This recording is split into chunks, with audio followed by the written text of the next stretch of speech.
new Zoom template.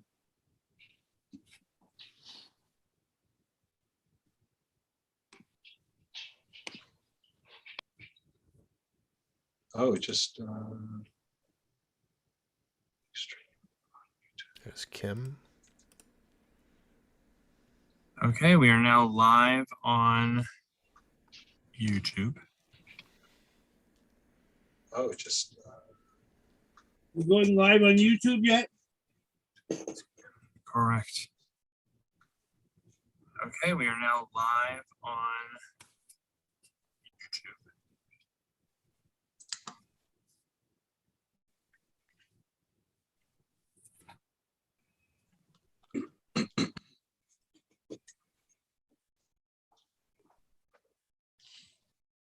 There's Dean right there. There's JJ right there.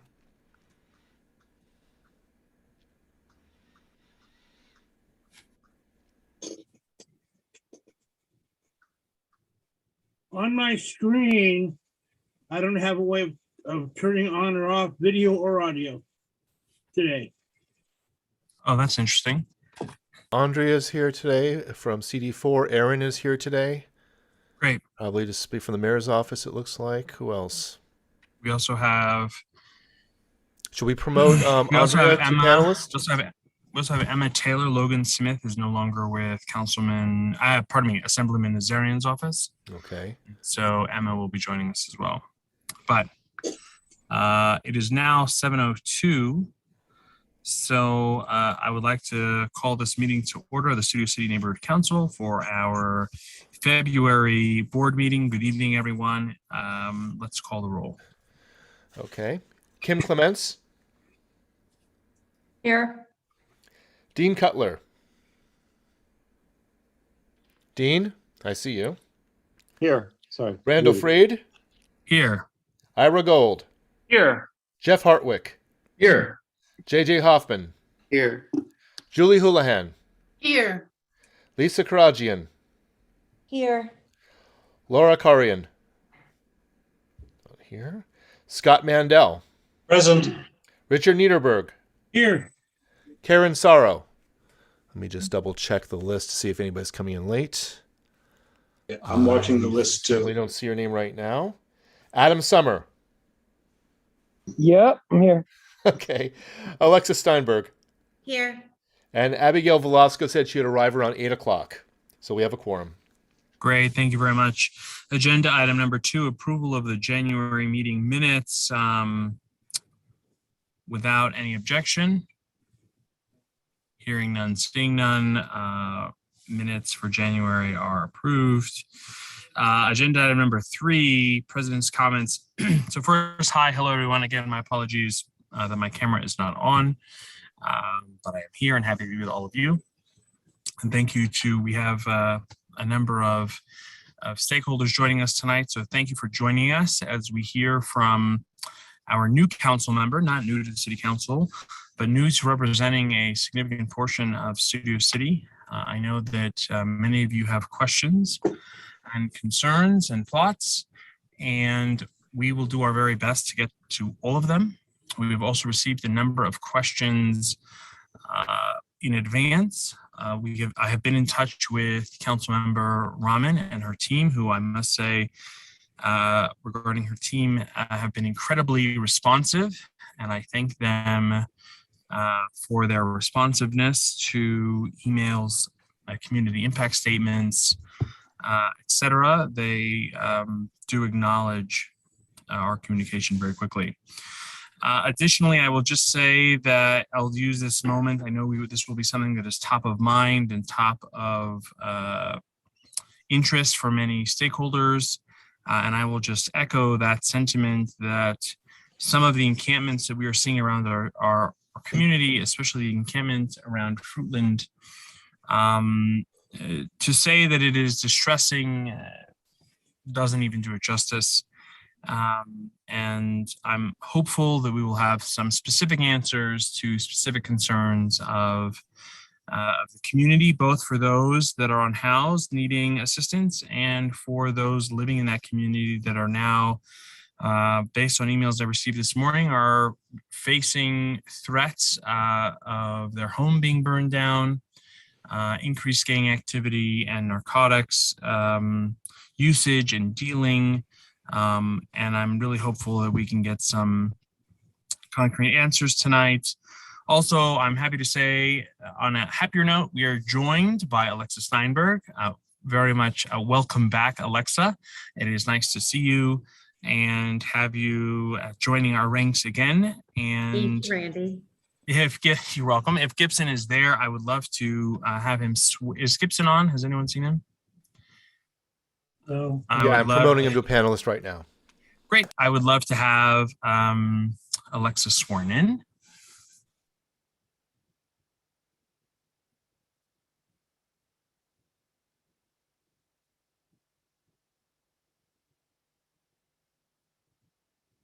Gibson. Hi there, Alexa. Great to see you again. Always good to see a familiar face again. How's everything? I'm well. I hope everything is well with you. Give me 1 second, trying to find. And of course, great hat, Gibson. Go Rams. It's the perfect hat, and we'll have to make sure I'm rocking it. Gibson, is there any word on when in-person meetings will be coming back, or no updates on that? No updates at that at this moment. We do not have that at the moment. Give me 1 second, Alexa. I'm just gonna, Mr. President, if it's okay if I can ask to share my screen. Sure, you should be able to. Go ahead. Let's see if it lets you. It says host disabled participant screen share. Sure, 1 moment. Give me a sec.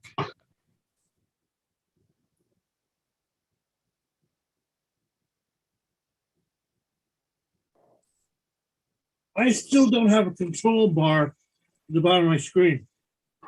Mr. Miedeberg, one thing is want to touch base on, make sure you have updated your Zoom. Zoom has a new policy to which if you don't update it within the 9 months of its new update, some features are disabled naturally. So we'll touch base to make sure that the version that you have on your computer is up to date. You should be able to share your screen now, Gibson. You're able to go now. Thank you, Mr. President. Hi, everybody. Glad to be here. Hope everybody's able to see my screen. Alexa, can you see my screen? Yes. Awesome. So you're gonna just repeat after me. I pledge to represent my neighborhood with dignity. I pledge to represent my neighborhood with dignity, integrity, and pride. I pledge to represent my neighborhood with dignity, integrity, and pride. I will encourage other points of view, even when they differ from my own. I will encourage other points of view, even when they differ from my own. I will respect, value, and consider everyone's opinion. I will respect, value, and consider everyone's opinion.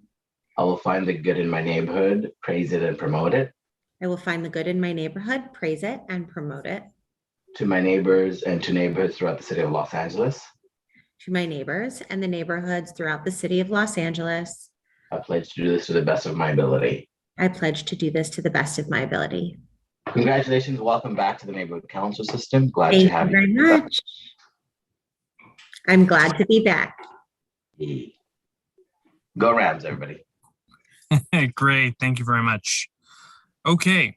So also want to point out that we have a jam-packed agenda this evening.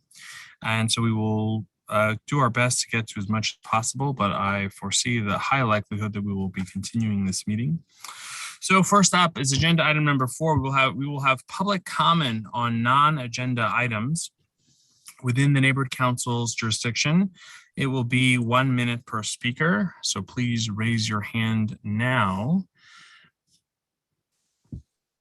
And we will start with Puppet. Actually, Ira, will you be a timer for us? Sure. Give me 5 seconds. Great. So public comment on non-agenda items. We'll begin public comment with Puppet 2022. Go ahead. So we want Nithya Raman doing business as Nithya Raman Noodle to look at the agenda. Scott played sneaky. They want to limit everybody to only 3 minutes of public comment on items for the entire meeting. Did you see that on the agenda?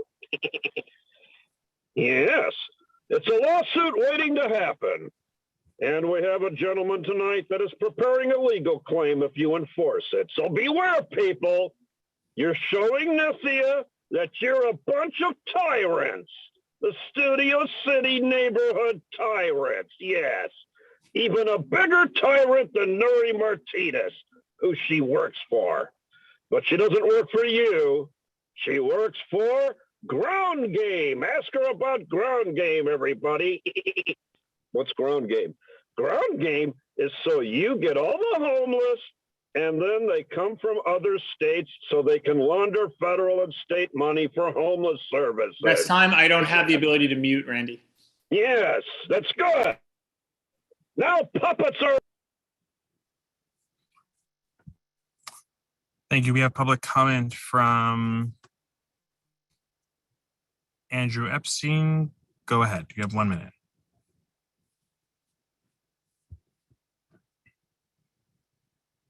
Can you hear me? We can now. Thank you. Okay, tough act to follow. I am on the board of Studio City Beautification, and I'm here again to ask where the funds are that was promised by Studio City Neighborhood Council for the beautification along Vineland Avenue. That's it. That's my one and only question.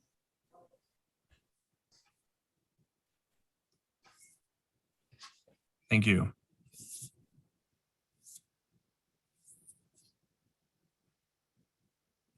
Rob Wilcox, go ahead.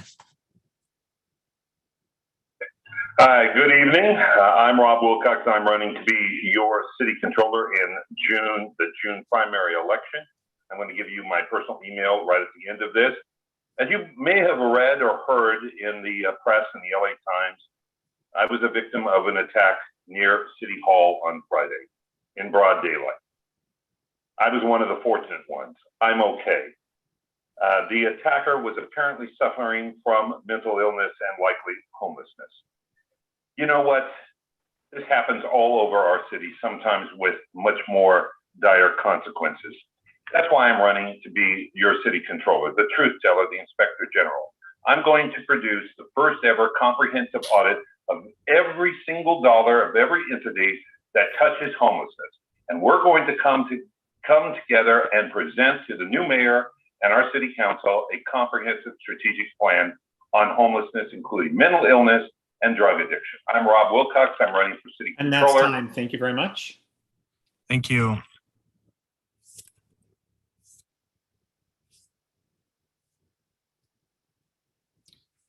Paula Moschel, I hope I'm pronouncing that correctly. Go ahead.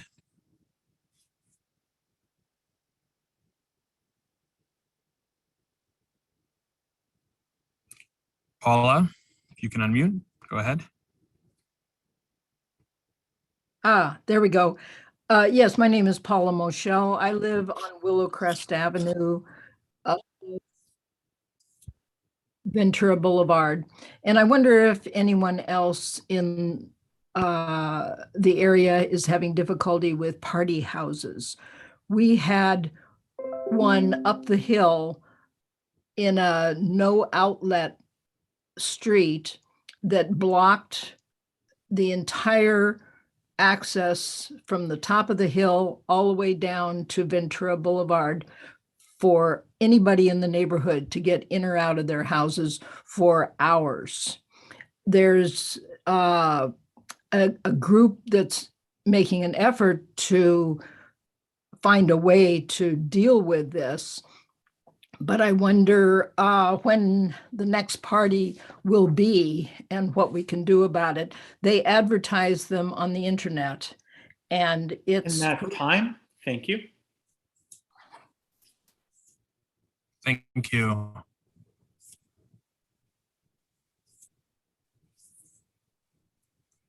Michael Kopolsky, go ahead. Okay, I'm new to the district and I really just had a question. I can't see the agenda. Does public safety fall within the council district responsibilities? That's all I want to know. Does it fall within the council or does it not? Thank you. Michael, we do have a public safety committee and they meet monthly and they do bring a number of issues in the form of motions to our board. And if you look at, and this evening's agenda does include a number of items related to public safety.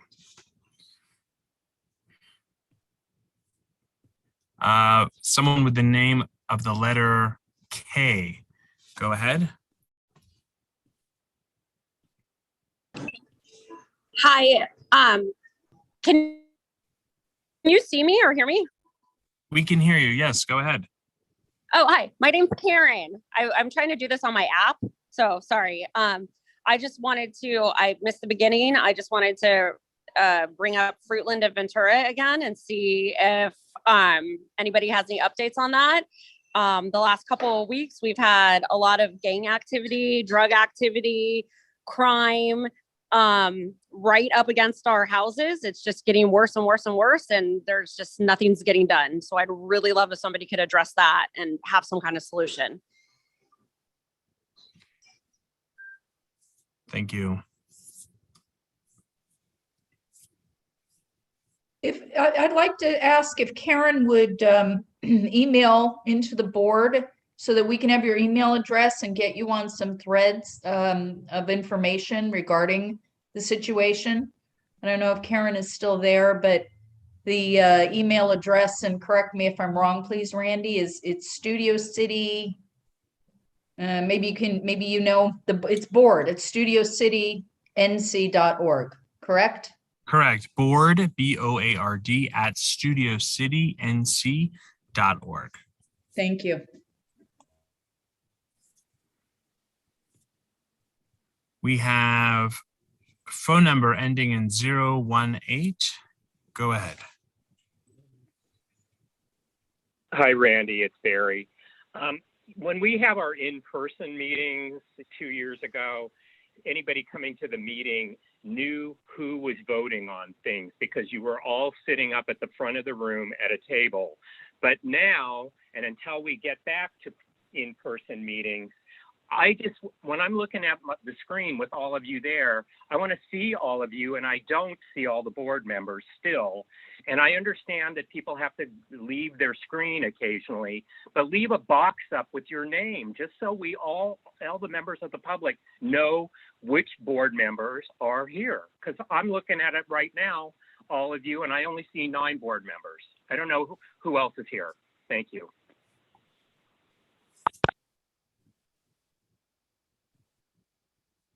Public comment from Oliver. Go ahead.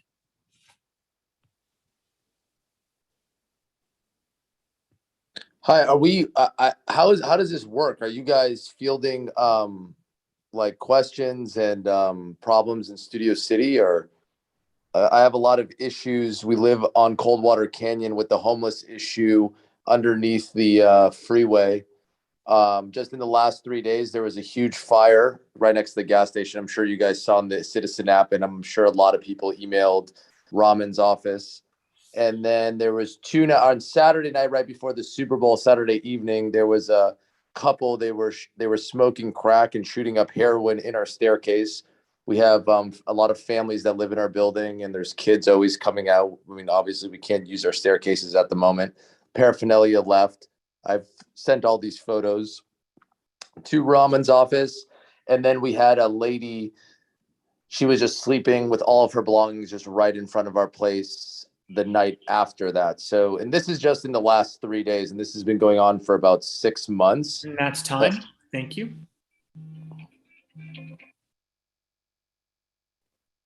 We have public comment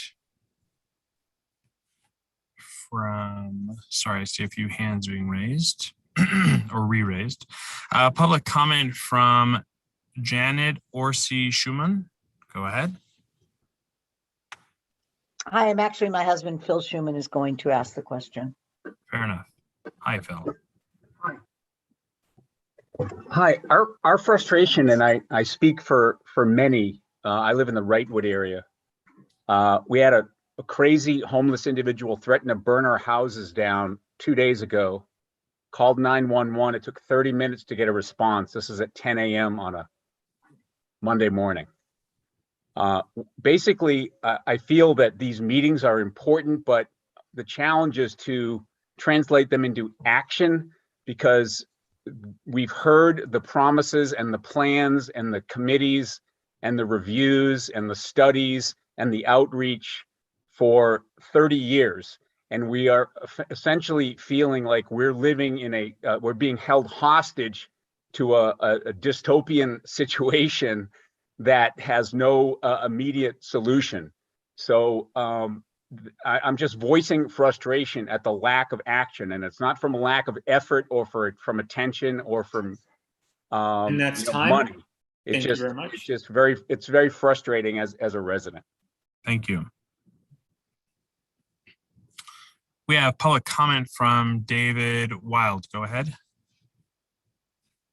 Hi, we live across the street from Phil Schuman, and we were the victims of the arson attack on a Friday night where they destroyed my brother-in-law's car and fire, and then just yesterday, like Phil said, on Monday, we had a homeless man who was walking up and down our block. He attacked Janet and Phil, and then he attacked me.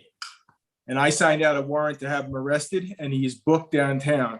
But he said he was going to kill me and burn down my house. He's coming back to kill us. He said we will never sleep again at night. He knows he's getting out, and he's going to kill us. He's going to light our house on fire, and he's going across, and he's going to light Phil's house on fire and kill him. That's what do we do? We haven't slept for 2 weeks since that arson. For 2 weeks, the whole community is in tears. I had women calling me who are single, crying at night, terrified. Are you hearing us? We're terrified. Help. Do something.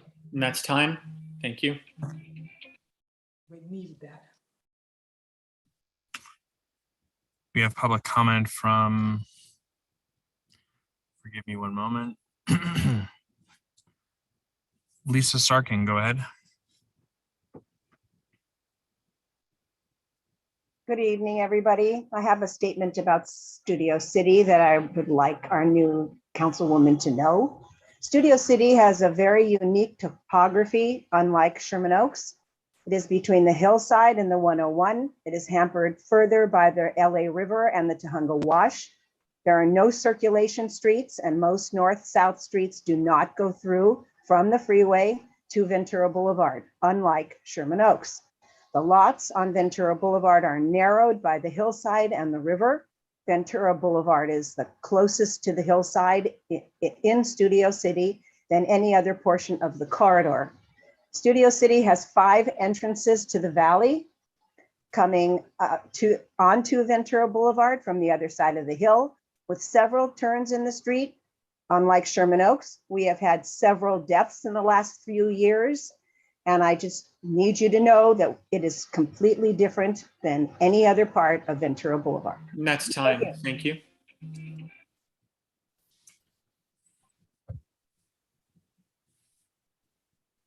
Thank you. Seeing no other hands for public comment on non-agenda items. Emma Taylor, although she's a government representative. Emma, your hand is up. Hi, I just wanted to make sure that you guys knew I sent Scott and Randy an email just to let them know that I was here tonight. So I just wanted to double check and let you Perfect. guys Yes, know. we know you are here, and we'll hear from you momentarily. Thanks. Great. Just wanted to make sure. No problem.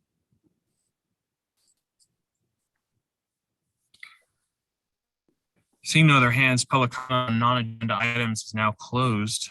Moving to agenda item number 5, multi-agenda item comment. Members of the public who wish to speak on items shall be allowed to speak for up to 1 minute per item, up to a total of 3 minutes per meeting. So please raise your hand. Once called upon, please let us know what agenda items you wish to speak to. Again, it's 1 minute per item with a maximum of 3. And please raise your hand now.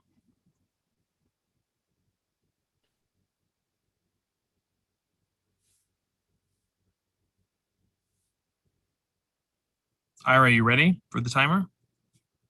All good. Great. Puppet 2022, go ahead. Well, just a point of order. So if I take public comment here, I'm limited to 3 minutes for the whole meeting?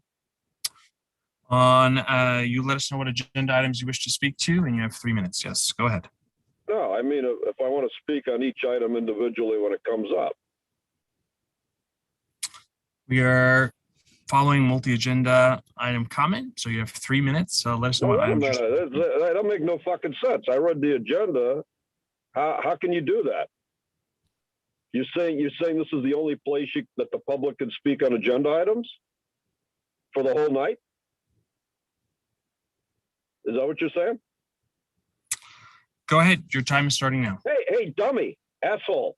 Before you get sued, is that what it says? So if this is the only place that the public can speak, so you're going to let Nithya speak, and then you're not going to let the public ask questions, right? We will take public questions from. There will be questions from the public for Nithya. Yes. Yeah, but then that's public comment. So why are you saying it's 3 minutes per person? Go ahead. I'm waiting for your comments on. Point of order.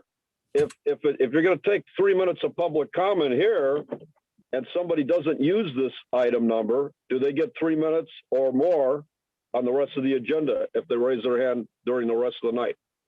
No. Where does the rule say that on your agenda? Go ahead. Where does it say that? Where does it say that? You got a city attorney on here? Where does it say that? It doesn't say that. So, you guys... That's 1 minute from the time that you mentioned, Randy. Thanks. So, you know what? You guys just want to get fucking sued, don't you? Is that what you want, Scott? You just want to get fucking sued. Where the fuck does it say that on the agenda? Where does it say that? It doesn't say that. Okay? You guys are so fucking full of shit, and the only reason you did that was because you made a deal with Nithya, right? Because you've never had this on the agenda until tonight. That was to quiet and silence us.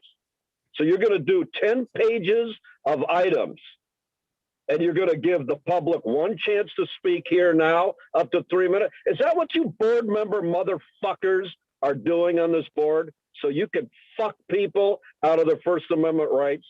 Is that why you're here? Is that why you're here? You're here to have a private meeting? Is that it? Oh, well, we're going to have coffee with the city councilwoman. We're going to have coffee with the jackass with the Rams hat on. And we're not going to take any more public comment the rest of the night on any other item, right? Is that what this shit is? You want that, Scott? How about you? How about the rest of you fuckers say nothing? You're worse than Nithya. I don't want to hear you criticizing Nithya Raman again, because you are worse than she is. You are worse. You guys are the biggest bunches of piles of shit ever on this fucking board to try to do something like this, and it's not on the agenda. It's not on the agenda. So I got to sit here. Quick question. Is there any other agenda item that you want to talk about? I got to sit here on the fucking agenda watching the gang member with his gang member hat on fucking telling me what Papa, item. do you have anything else to say? Is there an agenda item that you want to talk about? What more does it say? You're violating the Clean Act. You're violating if you have anything the else, First we will be Amendment. moving forward. Randy, You're we will move on. violating the First Amendment with the We have multi-item agenda comment by Oliver. Go ahead. Hey, sorry, I joined this a little bit late. I didn't realize that I was getting cut off last time. So we have another 2 minutes, I guess. But what the community, we really need help with the homeless situation under the 101. It's very, very unsafe for the community. It's the same people that have been there for years. We've made it very comfortable for them. There's a porta potty. It's very scary. You can't walk your dogs or even go on a walk at night once it gets dark.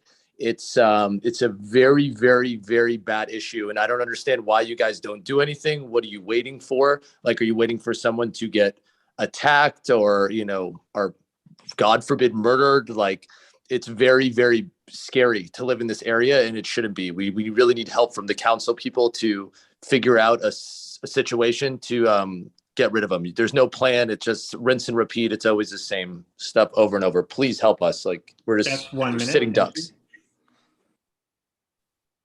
You have more time, Oliver, if you'd like. Yeah, and I know I'm speaking for a lot of people in the community. I'm sure some of you guys, I know I speak to the girl in Rahman's office. There, you see the next doors, you see the citizens.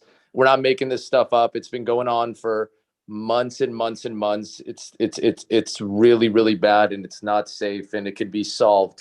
And you guys need to help us and make the community safe for people to be able to walk around and go to restaurants and Whole Foods and the gas station without fearing for their life in danger. But that's it. Just help us do something. Thank you. Okay, I believe it was Karen. Let us know what agenda items you wish to speak to, and you have up to 3 minutes. Go ahead. This is Dave. Okay. Hi, Dave. It's Dave and Karen. Dave and Karen, the duo. Go ahead. Yeah. One of the major problems is on Fruitland, where I can't even walk down the street on Fruitland and south of the Boulevard, Ventura, without dealing with trash, the homeless, and I can't walk with my kids. Can't take my dog for a walk. Can't even ride a bike. I barely drive the car through because they're constantly blocking that intersection, that area, that street, and then the alley right there. And it's ridiculous. There's people who want to fight. There's people who want to pretend that they're security guards and they're in charge of the homeless. And And then when I walk outside, because I live there, when I walk outside into my driveway, I've got guys hollering, grabbing their nipples, grabbing their privates, walking towards me. I can't even go outside. And I know that the homeless situation is bad all over the place, but this happens to be right outside my front door with 2 children. And I feel like I'm going to get accosted. They've got gang signs right there, tons of intimidation. Nobody is doing anything. And we just get the same run around. There's no beds. There's no this. There's no that. The police don't come. Fights all the time. Fires all the time. It's awful for the residents and those of us that are paying to live on this street. And I just don't understand what we're waiting for until the street burns down, until somebody's killed. It is that bad. So that's really all I have to say if my time's up. Thank you.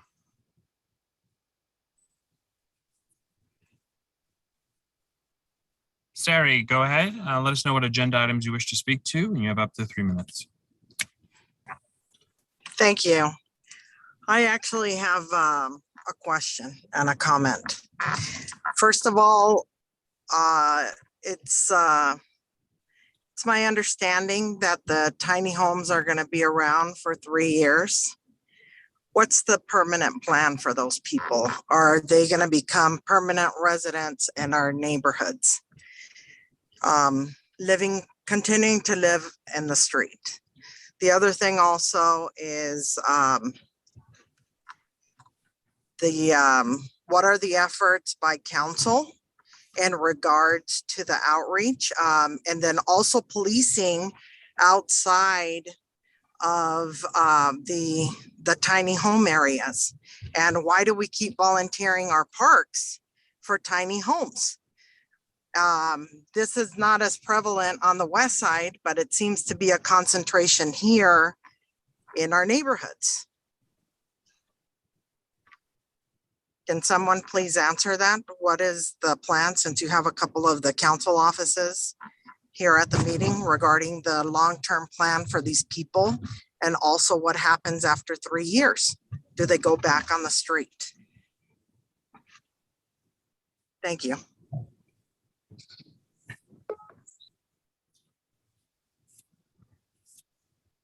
Thank you. We have public comment from Patrice Berlin. Just let us know what agenda items you wish to speak to when you have up to 3 minutes to speak. Go ahead.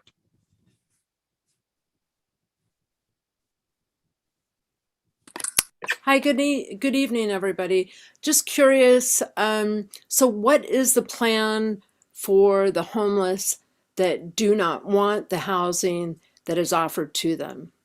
Thank you.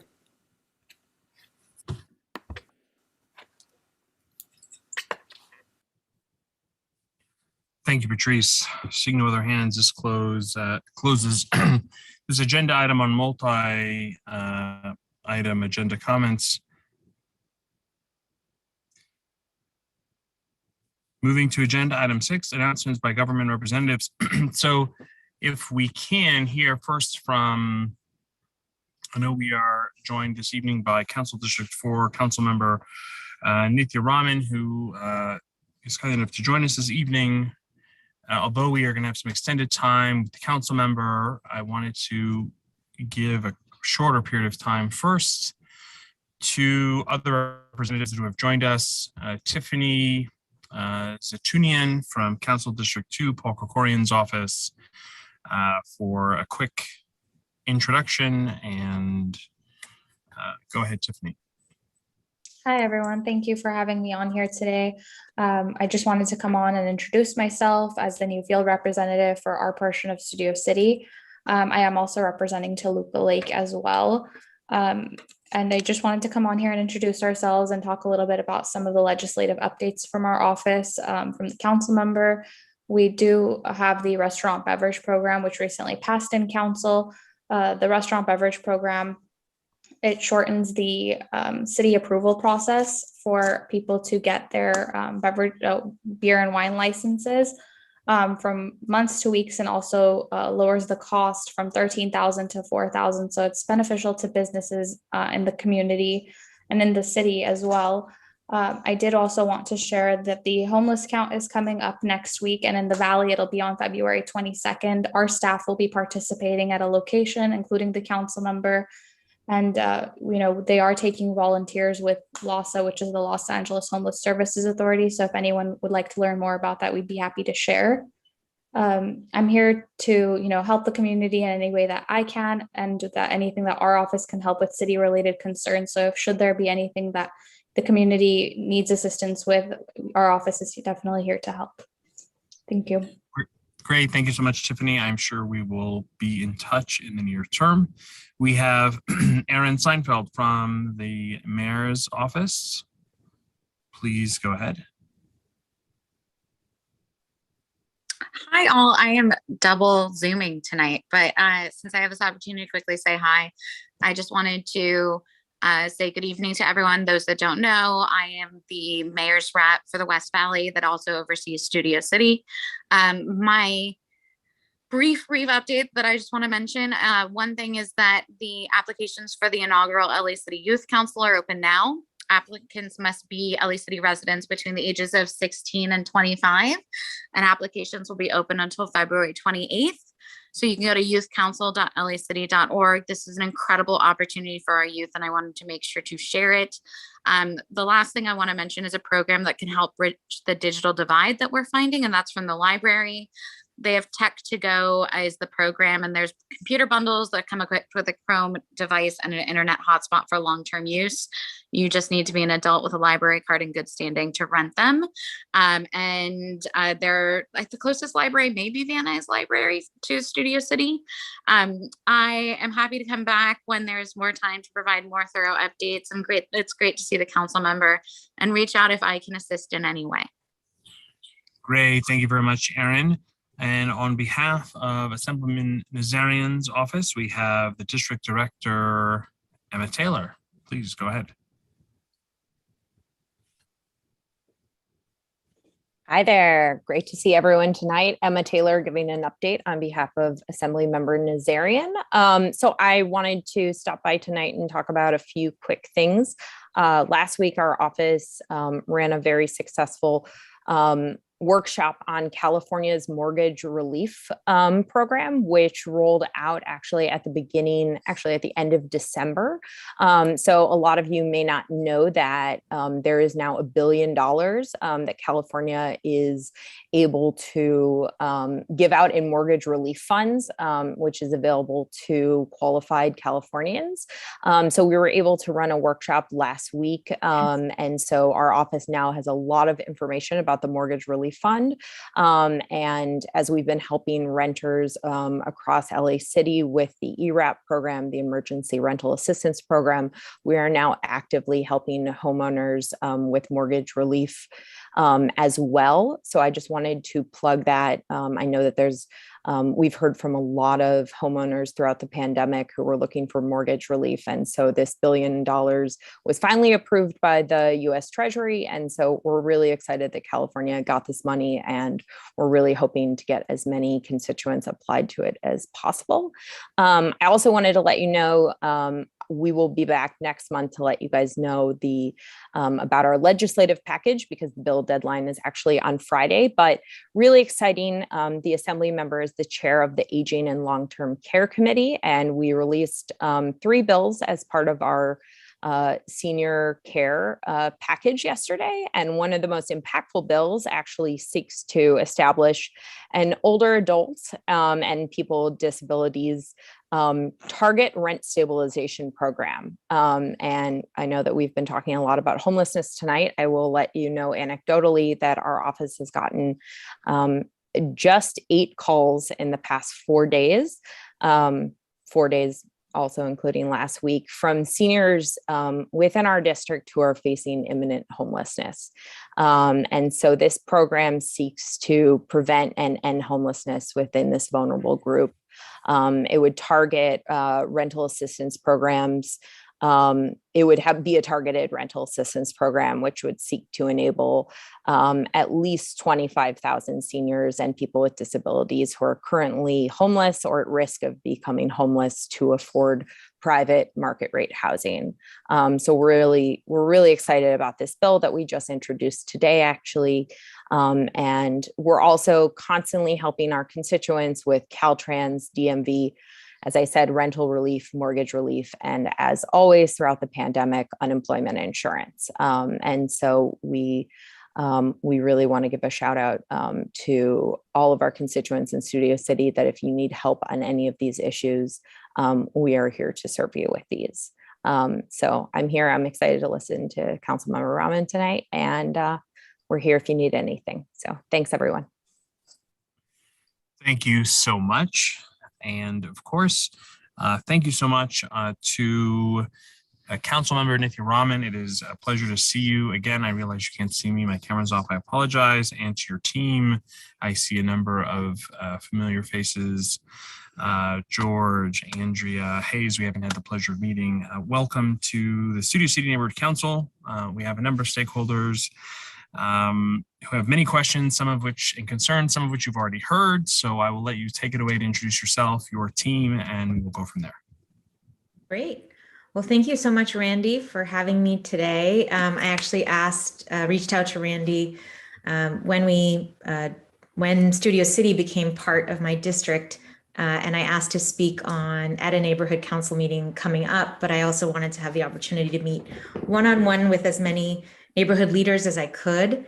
And that's what we've been doing since I took over in this part of the Valley as in my district in late December. And we've had a few weeks to get to know the major issues here and to get to know a lot of the major organizations and some of the community leaders who have been so generous with their time and with their knowledge of what's happening here and how we as a council office can be most helpful. I wanted to let you know a little bit more about myself. Not everyone here, some of you may know me already, but I just also wanted to give a brief introduction to who I am. My name is Nithya. I'm the council member for the 4th District. I am an urban planner by training. I have twin 6-year-olds who are at kindergarten, at the Ivanhoe Elementary School down the street from me, and I live in the Silver Lake neighborhood. District 4 is obviously a huge district, and it now stretches from Silver Lake, where I live, all the way into Reseda, going through all of the Southern Valley, the neighborhoods around Ventura Boulevard until then. And I'm really, really excited to be here today and to be spending time with you. I started at the City Council a little over a year ago, and it's been quite a lesson. It was a historic election. We saw 5 times the amount of voter turnout in the district as we had in elections past. And I got into office at the time when COVID was at its peak pre-vaccines, and ended the year when the Omicron outbreak was at its peak. And it has been a very, very unusual year, but I've learned a lot in this time. And I think we have shaped our office in response to the lessons that we've learned over this last year. One of the biggest lessons for me is just how hard it is to make change happen. The city bureaucracy is large and slow, but we're not just the city bureaucracy. We interact with the county and so many other jurisdictions to deal with so many of the issues that I think we've heard about tonight, homelessness primary among them. But so many of the other issues, walkability, transportation, safety, pedestrian safety, public safety, all of these are issues that require incredible amounts of work for us to see results. And I think for me, one of the ways in which we've responded to this context is by building a team that I'm very, very proud of. We have one of the largest teams in City Hall. We have almost 30 people working in our office, a large field team, including your field deputy, George, who's here and who many of you have met before. We have 5 field deputies across the district, 3 district liaisons who are here to respond to constituent Really support issues. a dead bill. I'm sorry?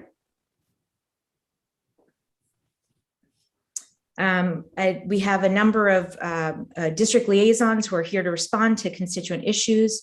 We also have a 4-person homelessness team that is tasked with doing so much of the work that we need to do in order to really take on the issue of homelessness in LA and in this district. That team works on 2 things which are essential. One is working to get secure housing units and beds for people who are experiencing homelessness, and working with people who are unhoused and the vast network of service providers to move people who are currently living in encampments into those housing units.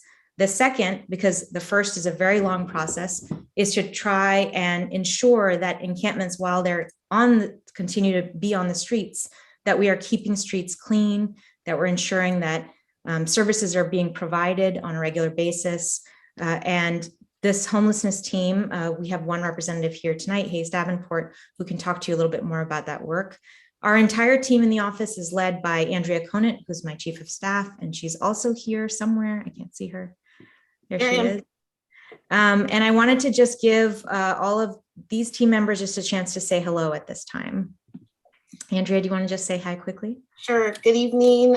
Thank you. I really appreciate everybody who's taking their time out tonight. We have a lot to tackle as a city. My name is Andrea Conant. Just to tell you quickly about myself, I'm the chief of staff for CD4. I grew up in Thousand Oaks, the other valley, Canal Valley. I currently live in Miracle Mile neighborhood. I've been with the council office for almost the entire year that we've been in office. Prior to that, I worked for 20 years for a community outreach firm on issues across LA, Southern California, real estate, airports, ports, transit. And prior to that, my work in public service, I worked for 2 years in LA County Supervisor Mike Antonovich's office, CD5, which is now Catherine Barger, and a bit on Capitol Hill for Barbara Lee, but pleased to be back and serving in public service and CD4 and to have you in our district. Our legislative work in the office has really focused on climate, on homelessness and housing, and on supporting our small businesses. And we've done a huge lot of it. We have a newsletter that I hope that everybody who's on this call will join to learn more about our work and to understand a little bit more about what exactly we're proposing, where the gaps are in the city, and how we're trying to fill them. I really want to say that, this has been, I know there's a number of questions that Randy, you've already sent over, and I'm happy to go through some of those questions one by one. But I really wanted to say that this is, for me, an introduction to a dialogue with this neighborhood about the most important concerns that you're facing. Our office really prides itself on being responsive and really working to ensure that constituents are informed, are heard, are listened to, and that we're providing our updates on how we're responding to some of the challenges that we're facing here, here in District 4. And I hope that the people that who are on this call, who have already interacted with my team, have seen that responsiveness in action. And I hope that many more of you who are calling in today, whom we haven't had the chance to interact with, will soon get a chance to experience that as well. I also wanted to say, I heard both in the public comments at the beginning and in the public comments on the agenda items, a real sense of frustration and anger around the issue of homelessness. And I can talk more specifically about specific encampments that were brought up, including the Fruitland encampment. But I did want to share with you all that frustration is what pushed me to run for office. I saw people experiencing homelessness in my own neighborhood in Silver Lake. I saw a growing number of encampments on my streets and saw a city that was doing far too little to respond to the situation with the urgency and with the work that this issue deserves and needs in order for resolutions to happen. I want to see streets in Los Angeles without people living on them. It is a humanitarian crisis. It is a moral crisis. It is a safety crisis. And we on this team work so hard to try and resolve the challenges that we're facing on this in our district, both in our day-to-day work through our homelessness team and through the legislative work that we're doing in the office. I also did want to be clear that this is a challenge that has been years in the making, decades in the making. There are no easy answers. There's no way, no matter what any politician may tell you, to snap our fingers and to make encampments disappear. There is only one way to sustainably end homelessness, and that is to work with people who are living in encampments and move them into housing. This is not easy. It is not quick. It is not instant. And that asks a lot of us as a city, but we are here because we haven't put in the work so far. And I am here because I and everyone in my office is here to do that work in partnership with you, the community. And so with that, I wanted to turn it over to Randy, just to say, Randy, did you want to go through some of the questions that would be great. I do want to give, I know that there, as we had talked about, there are a number of people who want to address their questions directly, but in addition to that, I want to go over the questions we received in advance. Imagine that most of those are probably the same. Yeah, I mean, I think a lot of them are the same, and I think that, but I think that I'll just say specifically that I think also a lot of people, as you noted, in that frustration and anger is largely because they feel that they're not being heard. And I think, and so I would be remiss if the first question, as I mentioned in my opening comments, really first we can to zoom in and be hyper specific on regarding the encampment at Fruitland, and then maybe zoom out to the general issue of homelessness in Studio City. We've heard comments about Coldwater Canyon. I know when you and I spoke, there was some question that I had regarding conversations with CD2 and whether the tiny homes would have beds, not have beds. I know that Krikorian's chief of staff had mentioned there were a couple on reserves, some places have been on lockdown, et cetera. So I think if you can speak to that, and if I can be so bold to ask you to be as specific as possible, because as you can imagine, the community over the years has heard a lot of and we have Hayes here who can introduce himself and maybe talk about the Fruitland situation to start off with.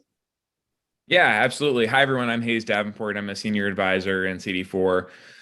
I want to stress just how much we have been hearing residents about this encampment specifically, and how much that has translated into an enormous amount of work from our team, from the council member, working with other city departments, county, putting pressure wherever we can to get this resolved. And we feel like we're actually, since it's been 6 or 7 weeks that we've been in this area, we've come up with a solution that is, as far as we can tell, the quickest, most sustainable way to resolve this encampment issue. For some context, I'm sure a lot of people know this. The encampment that we now call the Fruitland Drive encampment is sort of what is left over from what was called the Studio City Park and Ride encampment, which I know was there for well over a year. Very, very large encampment on what is county land just across the street from Fruitland Drive. And there was a relocation effort that got some people into shelter and a couple people that we know of into permanent housing. But at the time of the closure date of that lot, not everyone had been matched. Everyone who was left over ended up moving directly across the street. I drove by basically the night that happened. I watched people move their stuff over. And that happened just as we took over this area representing NCD4 at the very, very end of December. So we spent the first couple weeks evaluating exactly what had happened there, what was going on in terms of getting the people there, continue to be matched in this process, continue to move indoors. We found that a lot of work we had to kind of start from scratch. There was not a sustained effort because it was a county-led project before, and now it wasn't a county project since they had moved across the street. Thanks to the council members' advocacy and to a lot of the work we've been doing with service providers like LA Family Housing, the Home Alliance, interacting with a lot of other city departments, we have sustained resources just for this encampment to move people inside. We do not have anywhere in the city sufficient beds for the number of people who are homeless. We have about 39% of the beds that we need to get people indoors, but we have managed to get extra resources just for this encampment to get people inside quicker.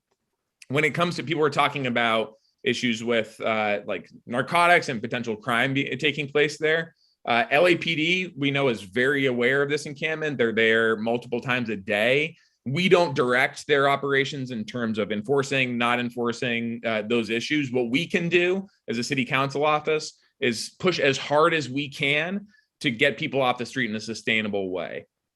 And we believe, like, within the near future, you will see a transformational result of this encampment because of that work.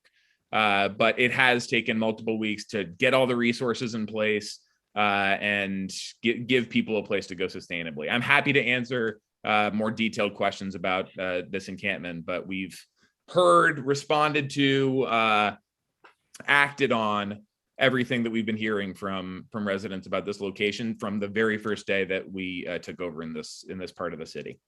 Thanks, Hayes. I'm going to politely push back, or at least ask for specifics. I think we have heard from our senior lead officer, Sean Smith. We've seen emails from Officer Delba, the other senior lead officer representing Toluca Lake. I think it's Toluca Lake. We have heard from our own homeless outreach committee chair, Luis Oliard, who has regularly gone to this encampment and interacted with a number of people. Aside from hearing from members of the community that are living the experience, who have specifically said across all of these people that there is a significant element of this encampment that are not interested in help, right? And that there is a criminal element. Their gang signs have popped up. And so while, yes, I recognize the council office doesn't direct LAPD operations, can you speak to, because what you're saying is, well, not everyone is housed, or there isn't the space for all of them yet, therefore they're still there. But we're hearing from other city sources that are saying, no, there's a number of people that are there because they don't want the help.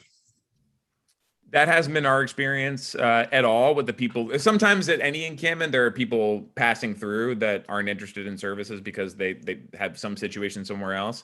We're dealing with a significant number of people that we see there on a very regular basis who are living there. And we've enrolled people into the case management that is the required first step to getting them into housing. And the reality is, at that location, because of rules around that you're all very well aware of spatial access and things like that, they are not allowed to be there. And LAPD are dispensed to, the citations have been issued at that location in the past, I'm pretty sure. But if they don't want the shelter, which they've been telling us they want, so if at the time that it's offered and it's made available for them to go into, if they decide not to, they are going to be cited for continuing to stay there if at LAPD's discretion. So as far as our end of creating those shelter resources, we have been told by the people there that there is very significant interest in going in. Some have already moved in to tiny home locations that have opened up where they had a previous matching process happening. But our experience is very significant participation in the case management and shelter process. If ultimately that there are some that don't want to do that, a tent in that location is not going to be something that's acceptable on an ongoing basis. So to that, if I can ask, I know that there are a number of stakeholders who have asked, saying that wouldn't be permitted. Do you, Councilmember Rahman, or your team, do you feel that any areas within Studio City would be appropriate to designate under 4118 of the municipal code? We haven't, so, I really want to distinguish between different parts of 4118. There are parts of 4118 that have never been suspended, that have been in place during the entirety of the pandemic, for example, and that were not impacted by recent lawmaking at the city. This includes things like making streets passable for ADA compliance. Right now, the city essentially partners with LA San to make streets passable for ADA compliance. And we do that in our district. We do it regularly. We work with LA San to do both care and care plus cleanups on a weekly basis at encampments throughout the district. We also have an LACC team that picks up trash as well and picks up obstructions from the street. So there are pieces of 4118 that are not at council discretion and that are enforced throughout the city, that are supposed to be enforced throughout the city, and that we, along with every other council office, work with city departments to, maintain adherence to those laws, to things like ADA compliance. What I think you're asking about is these enforcement zones, or where people are putting up 4118 signs in particular locations to say that camping is banned here in a 500-foot radius from that particular sign. And we have not so far designated any areas in our district under 4118, the new part that we passed. And we haven't done that for two reasons. One is that it's a very long process. In fact, the time that we've spent so far securing resources for Fruitland, and I think in the time that people at Fruitland will actually be moved indoors, that is a shorter period of time than establishing a 4118 resolution would be through the process at City Hall right now and having the signs go up. Secondly, we also find that 4118 resolutions don't result in results that are what people, I think, are expecting from them. Where we have seen the signs go up, what we've seen happening is that either the signs are ignored because LAPD is not arresting for 4118 violations, they're providing citations, and for some of the people who are receiving those citations, it's not an inducement to move out of a particular location. And we've seen that at a couple of different sites, not in our district, obviously, but in other places. And in other locations where we have seen them function, what has happened has been actually exactly what happened at the park and ride lot, which resulted in what is happening right now in Fruitland, which is that when people are told that they cannot camp in one place without being offered resources to move indoors, they move across the street. And often that move results in them being closer to businesses, closer to residents, and actually results in a decrease in a feeling of safety among residents. That for me is not a result that I want for our district right now. So I have not yet issued any of these resolutions. Thank you. I think the real challenge, I will confess to you, just as a neighborhood council, as we've talked about, we hear from a number of stakeholders and it's just a fraction of the community. For example, I can think of a very particular case.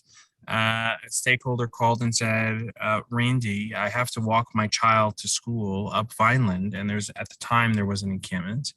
He says, I can't walk. I can't pass through the street with my child. It's a busy street. What do I do? And that's a real concern for a family, and it's absolutely. Absolutely. And I think this is why, Randy, that we do as much work as we do. I have 4 people on a homelessness team, plus a senior advisor, Hayes, who's primarily focused on it. That is 4.5 more people, or 5 people more than most council offices have working full-time on the issue. But that kind of effort is what you need in order to have a resolution to your friend's challenge on Vineland. That is a true resolution. We can, as the city has done for decades, do a comprehensive cleanup, break tents, and have individuals move across the street, only to move right back in a few weeks. That is not a solution for me that works for anybody. It does not work for unhoused residents, and it certainly does not work for housed residents. That's not a sustainable solution. And so the work that we're doing in the office, to me, is the only real way in which the city can respond to this issue with the efficacy and urgency that it requires. And I do feel like if anyone is telling you that there is a quick fix solution to this problem, they're lying.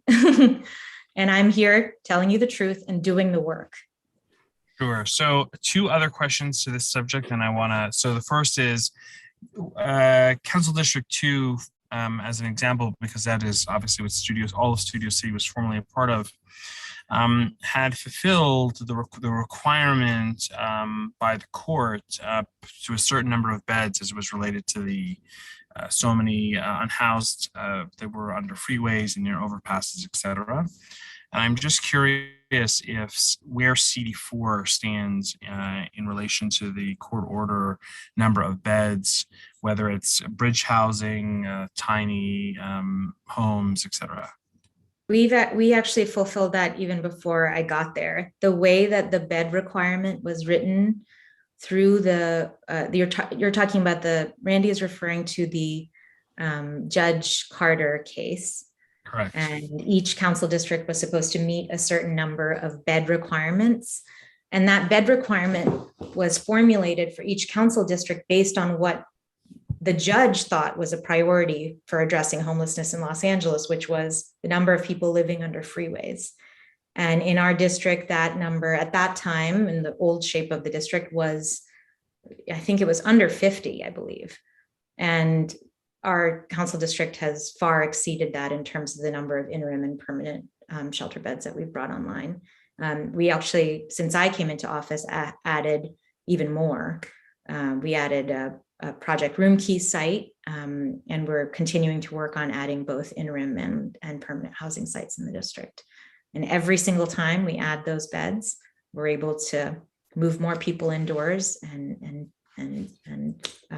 have some real solutions for the community. Could you give a specific number of beds in the district, and with Studio City now being kind of added on to your district, where are there beds or space available, shelter available, given that this was not in the original footprint of the district? Where is there shelter available for what? For those that are unhoused within Studio City. For example, I was told by each district has to provide beds for people in their own district, but Studio City does not have to provide its own beds. So like I have to find beds for people either using resources that are within the district. So if I'm using a project room key site or a tiny homes or project home key site, those have to be in the district. or find resources from within our district for things like vouchers and so on. Thanks. So the last two questions on this subject, and there's a number of other Wait, topics. Randy, sorry, if it'd be helpful, Go ahead. Please. You were asking about the number of beds. Would it be Yes. helpful to run through that? I think, yeah, there was a couple of emails that came in where people were saying, well, how many beds are available within CD4? So I think that would be. Oh, you mean how many beds are empty right now in CD4? Well, no, I know that that changes on the daily, but I mean. It changes on the daily, and it's almost none. Like the number of beds that we have available is just is basically the minimum you can have in terms of people exit, and we have new people entering almost immediately. So, but as far as how many exist, we have a 100-bed congregate shelter, 100 under normal circumstances. Under COVID, they've actually compressed that a little bit. We also have a family shelter, which has space for 29 families nearby. They're both run by PATH. In the redistricting, we ended up with what's called a Project Home Key site in Reseda that has another 60-something beds. And our Project Room Key site has 70 rooms, but it's available for couples. So theoretically, it has a capacity of about 140. Great, thanks. We had it's come up in our public safety committee meetings in the past. And it's been an issue brought up by stakeholders regarding LPS, Lanterman Petra Short Act.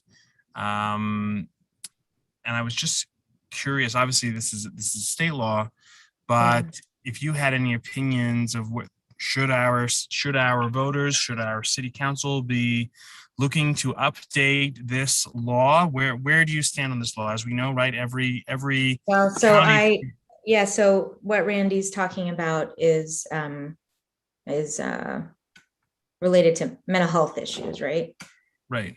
You're talking about yeah, because the sad reality we've seen, whether it's from Losses report, UCLA's audit of losses numbers, et cetera, we see the real tragedy from our own house. No, mental health is a real issue, Randy, absolutely. And what you're discussing is the issue of conservatorship, which is, what Britney Spears just went through, where she had to exit from her long-term conservatorship, and it was a very difficult process.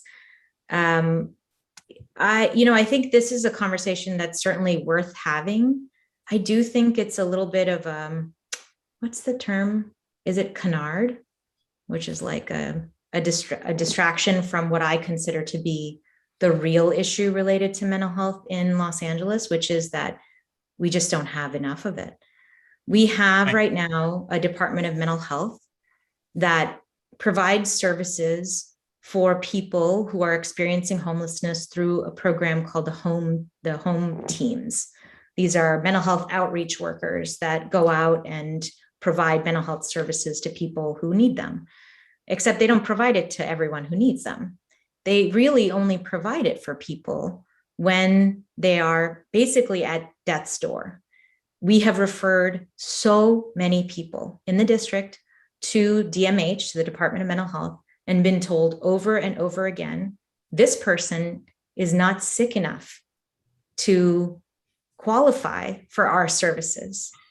And that is a lot of people who are experiencing homelessness right now, particularly the most visible, the people who are speaking to themselves, the people who tend to draw the attention of people who I think also tend to make other people feel nervous or unsafe.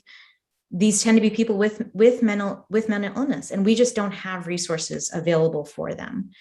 And so I think what we've been pushing for is two kinds of things. One is responses in our own district to try and support these individuals more effectively with the kind of consistent and kind of effective care that can help get them into services. We asked for and received a multidisciplinary team, funding for a multidisciplinary team, which includes a mental health caseworker, a substance abuse caseworker. And we are still waiting to deploy that team, but we've received funding for it and we're hiring for it right now. There's a massive shortage of mental health workers that's not just afflicting Los Angeles, but really the entire state, and something that state legislation is being proposed to impact and improve. So we're working on that in our district to try and find those resources and make them available for people here who are experiencing mental illness. We're also lobbying heavily with our county partners and with our state partners to make more of these mental health resources, essentially outreach mental health teams, available for people who are not so sick that they are going to be placed in involuntary holds. I did want to speak to your specific question, Randy, which is this question of conservatorship, which there have been efforts, and I think they're worth looking to and understanding the impacts of those efforts. I think San Francisco tried this to increase to lower the threshold for people who were going to be placed into conservatorship. And even there, where they tried to do this, the number of people that were actually placed into conservatorship through the new legislation was very, very small. It did impact a slightly larger number of people, and the program is being evaluated currently, so I'm waiting for results of that evaluation. But to me, the question about conservatorship skirts the bigger issue of what we need, which is we desperately need mental health services for everyone else, the people who are not so sick that they are going to be conserved or that there's a question around conservatorship, but who are still struggling to help, to find the help that they need. That is a question also that I think we really need to be talking to our supervisors about. And I encourage all of you to reach out to your supervisors if you haven't already, to ask them about this specific issue and to ask them how they are going to remedy this issue, because this is really something that the Department of Mental Health should be providing to all of our residents. I really appreciate you mentioning the county, and I'll go to one last question. We'll open it up, but before the question, I'll just make a quick comment of that.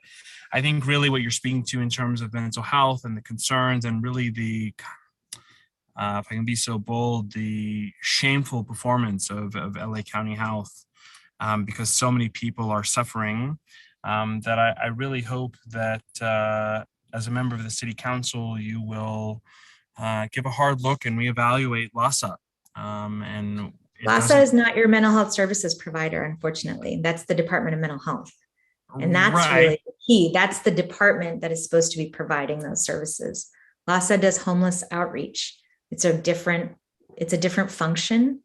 And DMH is really the partner that we need to be expanding, that we need to be holding accountable, that we need to be enlisting as a partner for this. They are the trained healthcare providers that can get funding through Medicaid programs. They're funded through Medicaid. They need to expand how they think about that funding. There's state level legislation that needs to be done in order to make sure that they're able to provide more of it. There's federal legislation that needs to be changed, but they can, even within the current boundaries, do more than they are doing. It's really the Department of Mental Health that we need to be looking at. Great. The last question before we open up to the public from a stakeholder is, what is your position with respect to honoring the restrictions of the Ventura-Cahuenga Boulevard corridor specific plan? So there have been some recent updates on the specific plan that I think I don't know whether everybody knows the changes that have happened. So I'll talk about that. So we had a Ventura Boulevard specific plan that governed the planning code up and down Ventura Boulevard for many, many years. It is extremely outdated, and I think has been due for an update for a really long time. And I think when most people are asking about, honoring this, they're really concerned about the question about zoned capacity or density or height along Ventura Boulevard. So right now, that question is not going to be answered in the specific plan update. What's happening is that the questions around those three things, around zone capacity, around height, and around density, are being folded into the South Valley Community Plan update. So that's happening. That process has already started. It started in 2018, and it's going to continue for a number of years.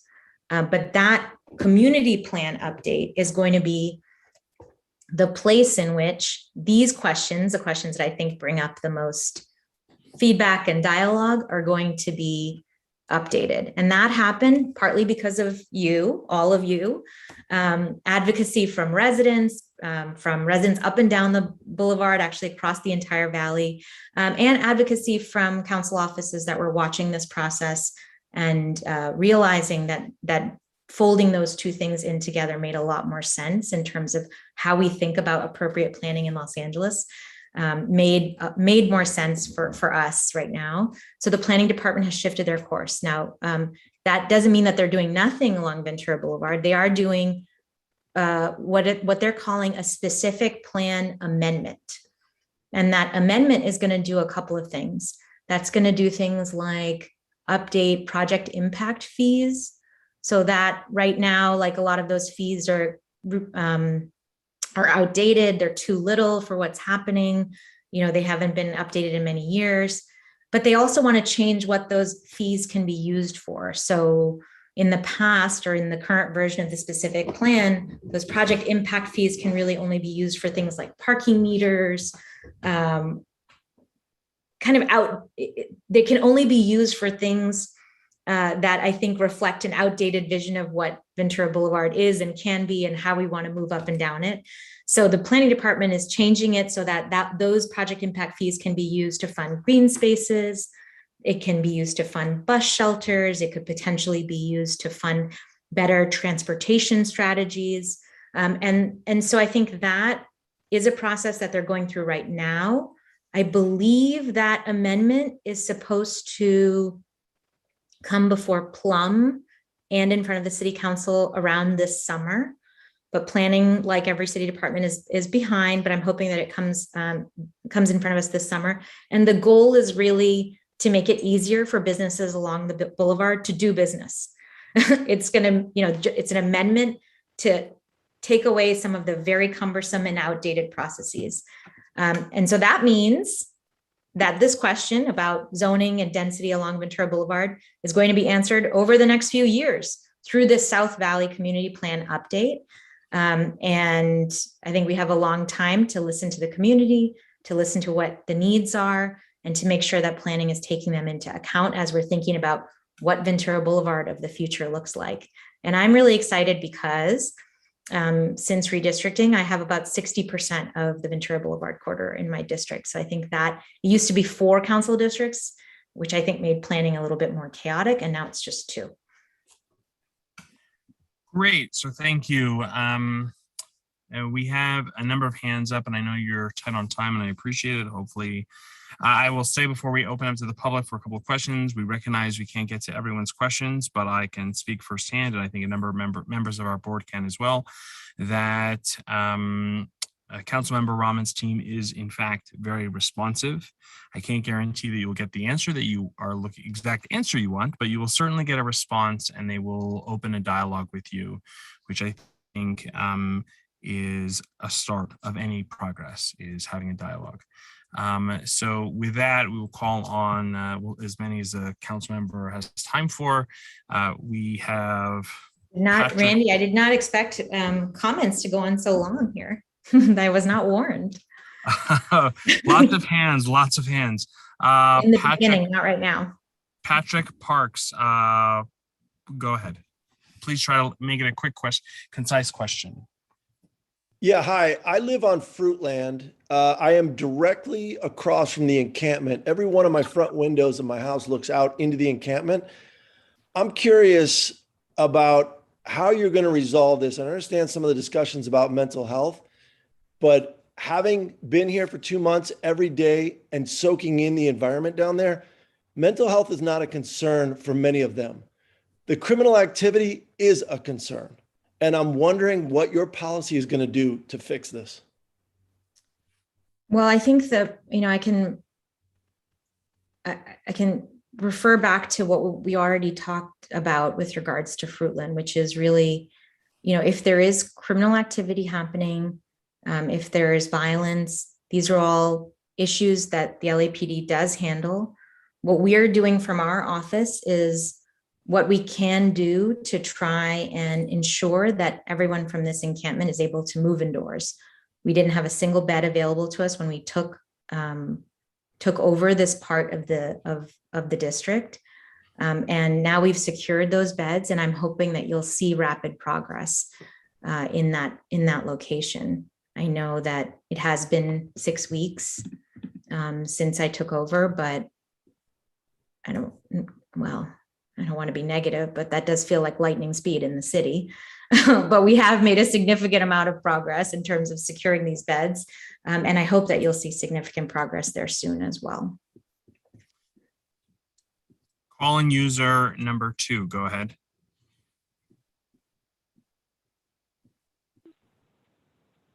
Good evening, Your Honor. On November 2nd, I sent a Public Records Act request to your office that was received on November 3rd. I didn't receive a response. On December 2nd, I sent a letter that was received by your office by overnight mail and signed for. No response. December 17th, I called your office, and the individual that answered that identified themselves stated that I need to go through the city attorney's office to ask you a Public Records Act request. So on December 17th, I filed a claim of damages, and I received a denial on 2/11/22. My question is, since I've already drafted, I'm going to have co-counsel on this draft suit, is there any reason why I shouldn't just go down to Superior Court tomorrow and file suit on non-responsive to my Public Records Act request? Thank you.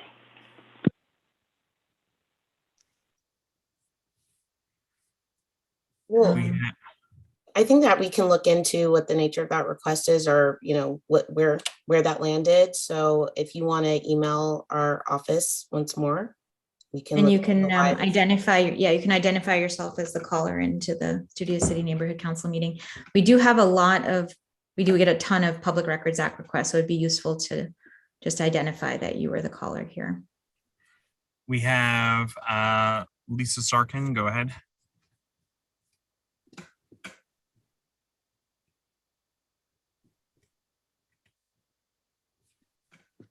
My question was already asked. Thank you. Justin Dickerson, go ahead. Hi, I'm calling in to ask about jet noise. It continues to be a huge issue facing Studio City residents. I work with an organization called Uproar LA. We represent hundreds of thousands of residents that woke up 5 years ago to a new reality, a focused, low, loud jet path over them without any notice or environmental study. The city of LA currently has a lawsuit against the FAA regarding the Burbank Airport's expanded replacement terminal. The replacement terminal will increase community torture by increasing the number of jets and the size of jets departing from the airport. Despite this lawsuit, Burbank Airport is moving forward with vigor to build their new terminal. They've hired a consulting firm for $180,000. They're acquiring bids from contractors. They're entering into use agreements with airlines. A joint motion that the city signed allows the Burbank Airport to continue with their plans to build the replacement terminal unfettered unless the city files an injunction to stop them. Will you push the city attorney to file an injunction to stop the Burbank Airport from proceeding with the replacement terminal building plans during the duration of the city's lawsuit? Thank you for that question. We've been dealing primarily with the airport noise coming from Van Nuys Airport. We had some positive feedback there. And I know this isn't what you were asking, but I did want to just talk about this to illustrate the difference between the challenge that we're facing in Burbank versus Van Nuys. In Van Nuys, after years of similar advocacy, thanks to the next gen changes, the airport, LAWA, essentially has asked to change back some of the flight paths to what they were before, and is going through an environmental review process right now to do that, to try and get it back to what it was before, or as close to what it was before. For Burbank, the difference is that is under the control, Van Nuys is under the control of LAWA. For Burbank, it's not under Los Angeles's control. And that's where we're challenged in how much action we can take. And so what I can commit to you, Justin, is really to continue to engage with the city attorney on this issue. You mentioned a specific action. I, at this moment, do not know if that is the action that it will be most effective in getting the response that we want. So I can commit to you that we will continue to follow up with the city attorney and to take actions to ensure that residents in Studio City are hopefully going to see some relief in their noise, similar to what residents living near Van Nuys Airport have experienced. And I would love to talk to you a little bit more about the details around what is the specific action you're asking for right now. So we have a, I just wanted to say that we have a transportation liaison in our office who has been following up on the airport's issue. But we are a little bit less, I will be very honest with you, we're a little bit less familiar with the Burbank issue than with the Van Nuys issue. And so we're still getting ourselves up to speed, making sure we all have all the briefings in place. And we'd love to hear from you. So if you could write to Mehmet, you can find his email address on our website in our staff list. But his first name is Mehmet, M-E-H-M-E-T. But we would love to hear from you. And if you just identify yourself as the caller from the Studio City Neighborhood Council, that would be very helpful for us. Thank you. Council member, do you have time for one final question from the public? Sure. At least for this round, if you will. We have call-in user number 3.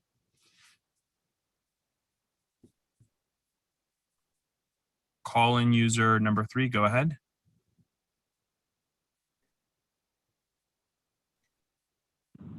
Can you hear me? Yes, we can hear you now. Go ahead. Hi, it's Ruth, your roofless neighbor. I just wanted to say to the topic of the encampment sweeps, Boston University did a simulation study of encampment sweeps, and they increased mortality for the people living in the encampment by 20 to 40% for 9 months after the sweep. So when you advocate for sweeps, you're literally advocating for us to die. And I just wanted to back that up with some science. So the Boston University study.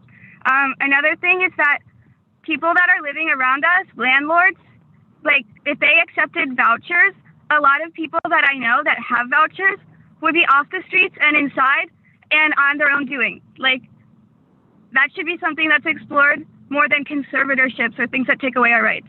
And I don't really have a question for the councilwoman. I just want to say thank you for not enforcing 4118. Thank you. We're proud we voted for you.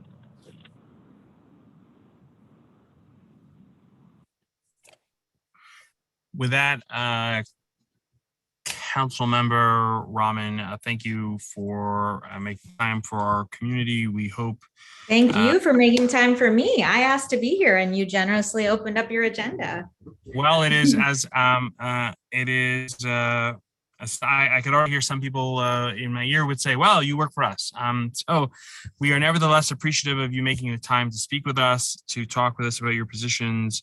I hope that this is the first of many conversations and interactions that we're already having with you and your team to address very real concerns of our stakeholders. And with that, I wish you and your team, if anyone on your team wishes to stay on, that's great. But thank you very much, Council Member, and I wish you a good evening. Thank you. Thank you all. Thank you. Thanks, everyone. I hope the meeting doesn't run too long. It will. And with that, Scott, I apologize to everyone. I am about to start traveling, so I have to jump off this meeting, and we'll hand the reins over to Scott.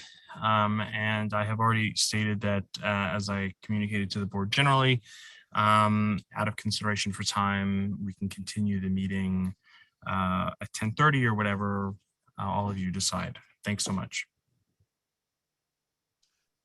Thanks, Randy. So long. All right, the exciting part is over. Now we'll just get down to the nitty-gritty of the agenda. We're on item 7, and that's the treasurer's report. So we'll hear from Kim. Okay.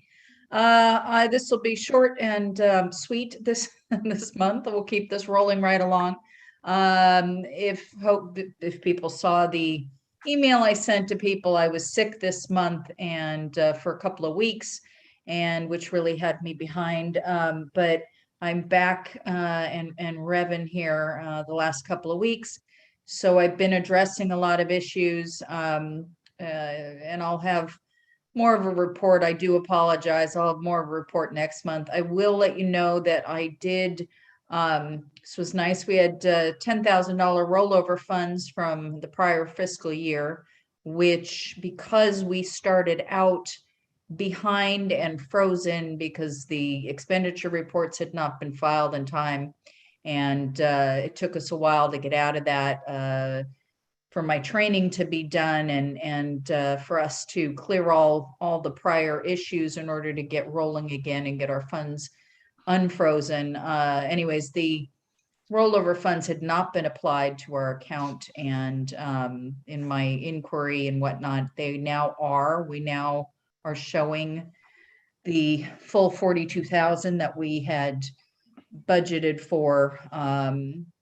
So that is a good thing. We haven't spent a lot, I think, and I've got to double check some stuff. I'm going to be working this weekend, but I think we have only paid out or committed somewhere around 12,000, I think. Could be a bit more, but so that we still have quite a budget left, which is good. And anyways, I'm happy to, since I was a little out of the loop, happy to field any questions anybody has, or feel free to email me. We could talk about it later. I still have a couple to follow up on, but we're getting there. And in general, we're in pretty good shape. So that is it from here. Great. Thank you, Kim. Let's move on to item 8. Public Safety Committee. There's 3 motions that were carried over from our last board meeting, which was called at midnight. It was a long night. So we're going to start with those. And as everybody knows, we did public comment and multi-agenda item comment already. So the way this is going to work for the rest of the meeting is I'll read the motion, and then we'll go through the board for any comments, questions, and then we'll vote. There will be no more public comments unless we amend something. So bear with me here. There's quite a few for public safety. So I'm going to start with 8A. I see Iris putting that on the screen. The board of the Studio City Neighborhood Council requests Councilmember Rahman to direct the Los Angeles Department of Transportation to investigate the traffic conditions at the shops at Sportsman's documented in the 2 videos linked below. Unsafe conditions at the Coldwater Canyon Avenue entrance are occurring at a time when only some of the stores have actually opened. The SCNC has received numerous complaints from stakeholders regarding the increase in traffic as a result of this opening, and the videos document what is now a regular occurrence. This will only get worse if the adjacent property gets an exception to the Ventura-Cahuenga specific plan to build 500 plus apartments utilizing the same entrance on Coldwater Canyon. And there's the links to the YouTube videos that I'm sure you've already seen. So we can go around the horn. Any board members have any comments, questions, or we can just go right to a vote. I did just want to say something. It said it'll only get worse if there's the 500 units added, but that may be a good place to point out too that it will get worse as more shops open. Right. That last sentence said it'll only, but and I realize what you would have meant, but I don't know if we want to add there just that, you know, it will definitely get worse, even if that 500 unit is not there. To get worse with more shops.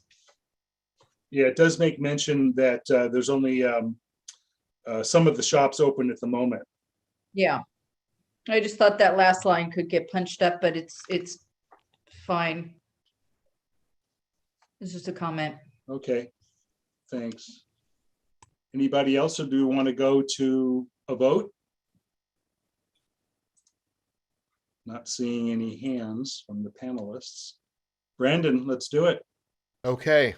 There are questions from the attendees. As per the agenda that Randy submitted, we did the multi-agenda item comments already as item 5 for people to speak up on agenda items. So that's already been closed. Oh, okay. Thank you. My turn? Go ahead. Okay. This is 8A. Kim Clements. Yes. Dean Cutler. Yes. Randall is absent. Ira Gold. Yes. Jeff Hartwick. Yes. Julie Houlihan. Yes. Lisa Karajian. Yes. Laura is absent. Scott Mandel. Yes. Richard Niederberg. Yes. I think Karen is at Karen Sorrow. Are you here? No, she's absent. Adam Summer. Yes. Oh, I'm going to put my name here. Alexa Steinberg. Yes. Abigail Velasco. Yes. And me, yes. Okay, motion passes. Thank you. Moving along to B. If Ira wants to put that up, and I'll start reading. Thank you.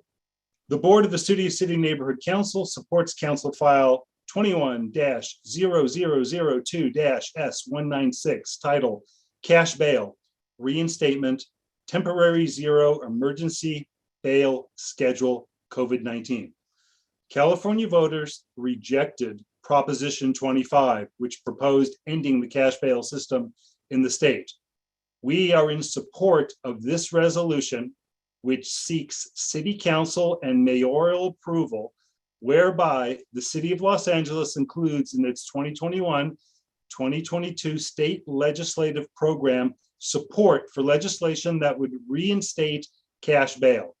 Cash bail need not be an all or nothing proposition, rather a fair system that considers the accused, their criminal record, the flight risk, and their danger to the community. COVID-19 challenges without a rigid dollar amount framework. This motion is also be submitted as a community impact statement to Council File 21-0002-S196, and there is the link. So this council file is going to be up for vote for the entire council, and they cannot support or oppose any state legislation unless the council approves it and the mayor signs it. So this basically says we support the motion for the city to support ending to reinstate cash bail, which was stopped due to COVID. So I can probably do a better job explaining if anyone has any questions, but. Could you make a brief statement about why you support this, Scott? Well, I think we've all seen in the news and heard the crime statistics and the zero bail. I mean, this was a question for the voters, and the voters said, we want cash bail. And then the Judicial Council, along with other governing entities in California, said, well, because of COVID, there's no more cash bail. Unless it's a severe violent crime, out you go. And it's been repeat offenses, and this puts the legislation back the way it was approved by the voters. So there is cash bail, and it need not be a system where people are just languishing in jail with cash bail that they can't afford. The judges will be able to do on a sliding scale based on a number of factors, including your ability to pay. So that's why the voters rejected Proposition 25, and the early part of the COVID pandemic is over, and it's time to go back to what the voters supported, Prop 25. Does that kind of answer that? That's great. Thank you.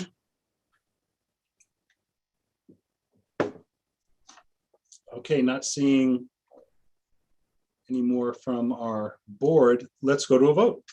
Okay. We're voting on 8B. Kim Clements. Yes. Dean Cutler. Yes. Randall's absent. Ira Gold. Yes. Jeff Hartwick. Yes. Julie Houlihan. Yes. Lisa Karajian. Yes. Laura Corian is absent. Scott Mandel. Yes. Richard Niederberg. Yes. Karen Sorrow is absent. Adam Summer. Yes. Alexis Steinberg. Yes. Abigail Velasco. Yes. And me, yes. Motion passes. Thank you. On to C. The Board of the Studio City Neighborhood Council supports Council File 21-1465, title Los Angeles Police Department Property Crimes, RV Overpopulation. Areas populated with oversized vehicles, including recreational vehicles, contribute to certain traffic and public safety challenges, including overcrowded streets, obstructed views, and decreased parking. This overpopulation of RVs also presents a public safety risk to RV dwellers as well. In order to ensure the conditions of these corridors are not contributing to the recent upward trend in crime and protect community residents, the Los Angeles Police Department should study the prevalence of crimes within corridors populated with recreational vehicles. This motion is to be submitted as a community impact statement to Council File 21-1465. So this is before the City Council. It's going to the council for a vote. It's already out of committee. No other neighborhood councils have chimed in on this. And what this basically does is sort of create a database with the statistics of the increase in crime, traffic hazards around areas of that are populated by oversized vehicles and RVs. That's the first step in getting legislation and services and a way to handle all of this without having the data first to do city ordinances and such. So this gets the ball rolling. There is no ordinance or law proposed. This is just the research as the precursor for that. I hope that clears up any questions. Not seeing any hands, I guess. Yeah, I was gonna say, so Sure, Adam. the motion itself seems almost nebulous and very non-specific. I don't think it has like, I mean, you're talking about like what exact, I think it, I mean, maybe go into detail about, I don't think anybody who reads this motion will understand the specifics behind it. It's very vague, or it's very general, I should say, not vague, but it's just very general. Like what goes into this and what is the standard procedure for this? It's in the way this motion is written is in concert with the actual council file, which basically just says the LAPD is to come up with the data as to what's going on in the areas that have an over. But what is that? What is the specificity behind the data? Like why it's hard to vote on it if I don't like is this, and how long does that take? And how, like, what are these studies? I don't think there's enough information that would allow me or anyone else to know if it's a good use of the resources of our community and constituents. Because I mean, all these take money and time, and mostly time. Right, there isn't separate data for the RV. The overpopulation of RVs is kind of a new issue. So it's to get the data of how much crime is occurring within the vicinity of these particular overpopulation of RV areas. Jeff, go ahead, please. Yeah, there was a similar motion a few weeks ago before the County Board of Supervisors. And what they wanted to do was they wanted to get a database as to an increase of crime that was afflicting areas surrounding large numbers of recreational vehicles that have been parked on streets. So they're just trying to see the extent of the problem and thereby figure out a solution to it. So the County Board of Supervisors already voted to do such a report, and I think the city should follow suit. Thanks. Well, I definitely think they should. I just am curious to juxtapose the quantitative data. How much of it's particularly these small microcosms do we have? I mean, I don't know how much in certain streets or certain blocks or quadrants. I mean, do they have previous data? I doubt it. So it's going to be very hard to make accurate assessments based off, new data. I don't think there's enough to juxtapose what's going on now versus what was happening in that area 2 years ago, 3 years ago. I'm not sure I understand, Adam. They're looking to get the data of the increase in crime. No, I know that, but if they don't, I mean, how much data do they have previous about what? Because you're talking about very small pockets where these the prevalation of these RVs are. So that's my only question is how, like, what data do they have specific to one area? Do they have to juxtapose to make an accurate assessment? Or is it just like can we just say, well, there seems to be more crime, let's move forward like that? I just think it's an overuse of resources. Brandon. Myself. Is this going to be working in conjunction with like the safe parking initiatives, where RVs have certain areas within the city they can park? When the LAPD puts together these findings, is it going to be rolled into that to come up with a cumulative solution? Well, that would be a good assumption, but that's not what the specificity of the council file is. Obviously, the data that they collect logically would be used to help set up some of the safe parking areas and prevent the crime and the obstructed views and the public safety issues that are occurring in the areas that are populated with these oversized vehicles. And we've had motions before, community impact statements, that specifically addressed another study for the city and the homeless service providers to go ahead and designate certain areas where these RVs can park, where it wouldn't be a safety hazard and a crime hazard. There'd be security and such. So right now, the RVs are everywhere and anywhere. And where they do have the pockets, this is simply to get the data of what's going on in those specific pockets. That's as far as the council file goes. It does not have the specific. Pardon me, Richard? Very nice to define what oversized means. 6,000 pounds, 8,000 pounds, whatever.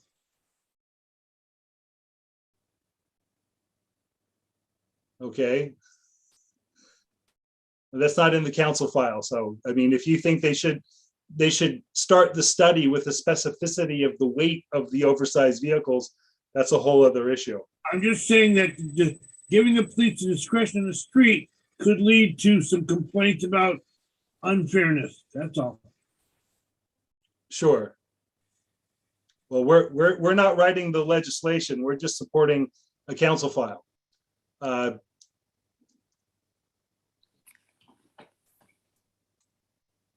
If anyone else has any other ideas, if not, yeah, go ahead, Julie. I just want to make a comment because I think Adam does make a good point in that we're asking the police to do this, which they're already short on staff, and I would rather them be over at Fruitland than making a report about RVs. So I think it's a point well taken. But I also think that the encampments and the RVs maybe on some level are related because people are living in the streets, albeit in a nicer getup, a nicer situation with an RV. And because the county's doing it, I guess I'm inclined to go for, to support it. But I also want to acknowledge that I think Adam has a good point. I don't know if we have that problem in Studio City specifically. We do. Where do we have the RVs clogging up the streets in Studio City? We have a lot of RVs parked with Vineland Ventura. Okay. It is a wide street, but I was just actually walking by there the other day, and I saw several RVs that had windows that had been broken out, and there's glass on the ground. It's starting to become a problem, albeit arguably not nearly as problematic as some of the more pressing issues that we're discussing. But I think it may be good to get ahead of this before it becomes something. I guess summarize what I'm trying to say is over 10 years, over following LA city governance, specifically in this pocket, we have so many of these studies or surveys that happen, and then you never hear what happens. But they're so time. I mean, the issue is so time constrained, and by the time these finish, it's just sometimes I think it even delays the process of getting a fix on it. So I'm not opposed to it. It's just we never find out what happens, and they don't necessitate changing policy based off these surveys. So I don't know. it's just based off a decade of kind of inconsequential studies that by the time they're finished, there's, the problem has moved.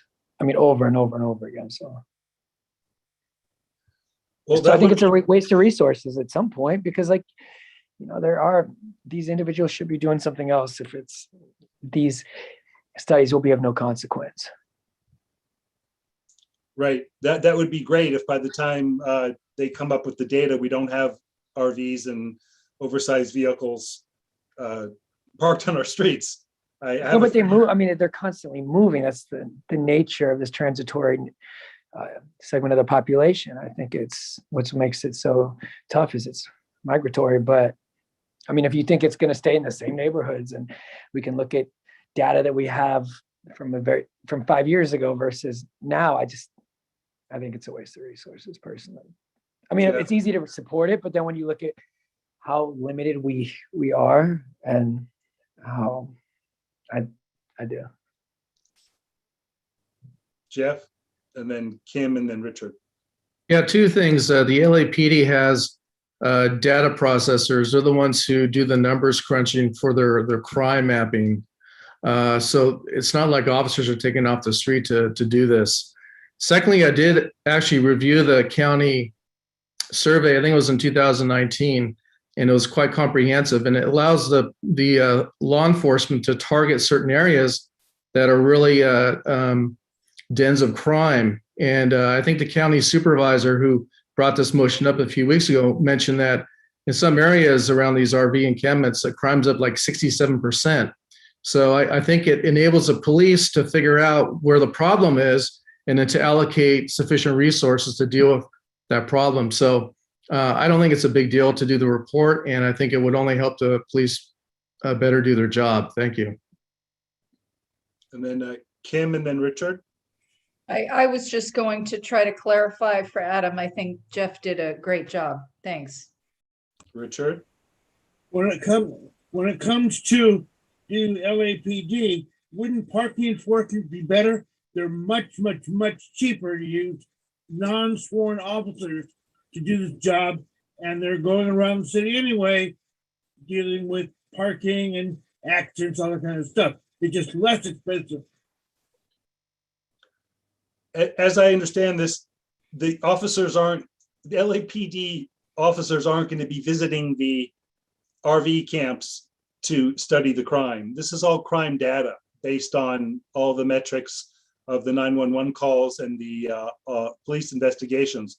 Also, keep in mind, we don't have to focus just on Studio City. And as Ira mentioned, there are some areas of RVs that stay there for quite some time. But the stakeholders of Studio City use, say, for instance, the Whitnall Highway Dog Park, which is in CD2. And there were rows and rows of RVs parked there that were involved in criminal activity. And Councilmember Krikorian was pushing to have some type of a database and study so those areas can be no longer RV concentration zones. So stakeholders like us in Studio City who go to the Whitnall Highway Dog Park wouldn't have to deal with the crime and the other issues surrounding the RV encampments. Not everything has to be Studio City centric. We all go to areas where there's, in some parts of the city, it's miles long of RVs. And there are environmental issues where the black water is dumped. There's the crime issues. And this is just the precursor for coming up with a citywide way to deal with the oversized vehicles and RVs and the association of property crimes and other crimes situated around it. So I don't think we're really risking all that much to support the first step in coming up with at least the database to show that there are crimes associated with these overpopulated RV areas. Kim, did you have one more thing to say? No, sorry, just didn't take the hand down. That's fine. Do we want to, I mean, This is a little more contentious than I thought it would be. I thought this would be a pretty easy one. No, we can vote. I just thought it was Yeah. a fair enough point. Let's go vote now. So, Sorry. I so apologize. let's, Brandon, go ahead, please. Okay, we're voting on 8C. Kim Clements, Yes. Dean Cutler, Yes. Randall's absent, Ira Gold, Yes. Jeff Hartwick, Yes. Julie Houlihan, Yes. Lisa Karagian, Yes. Laura is absent, Scott Mandel, Yes. Richard Niederberg, Yes. Karen is absent, Adam Summer, No. Alexa Steinberg, Yes. Abigail Velasco, No.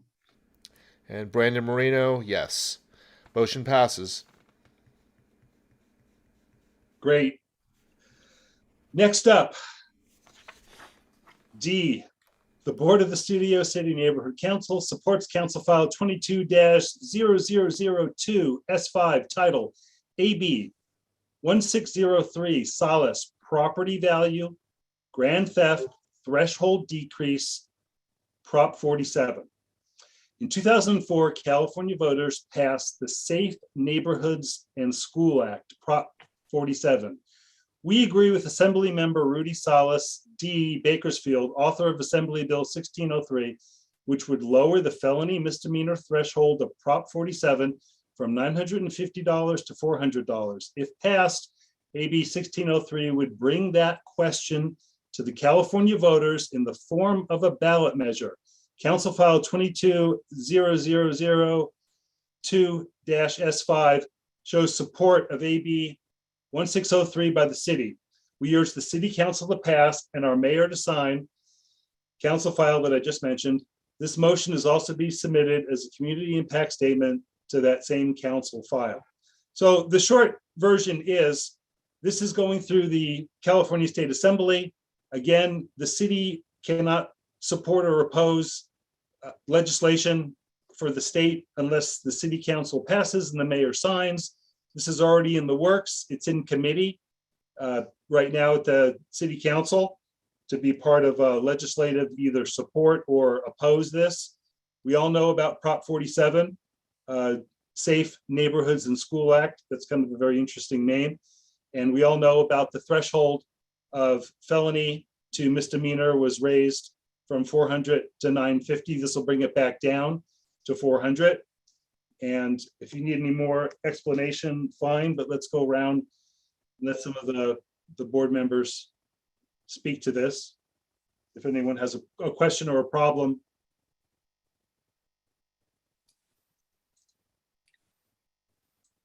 I got booted. Sorry, guys, I got booted. Oh. I was just gonna say I support it. It's a huge problem with theft and crime all over and in our neighborhood. So it sounds good to me. Brandon. Yeah, would this even matter with like Gascon, and would he actually, if it's from 950 to 400, I mean, is this a hard thing, or do certain counties have some leeway on how they handle this?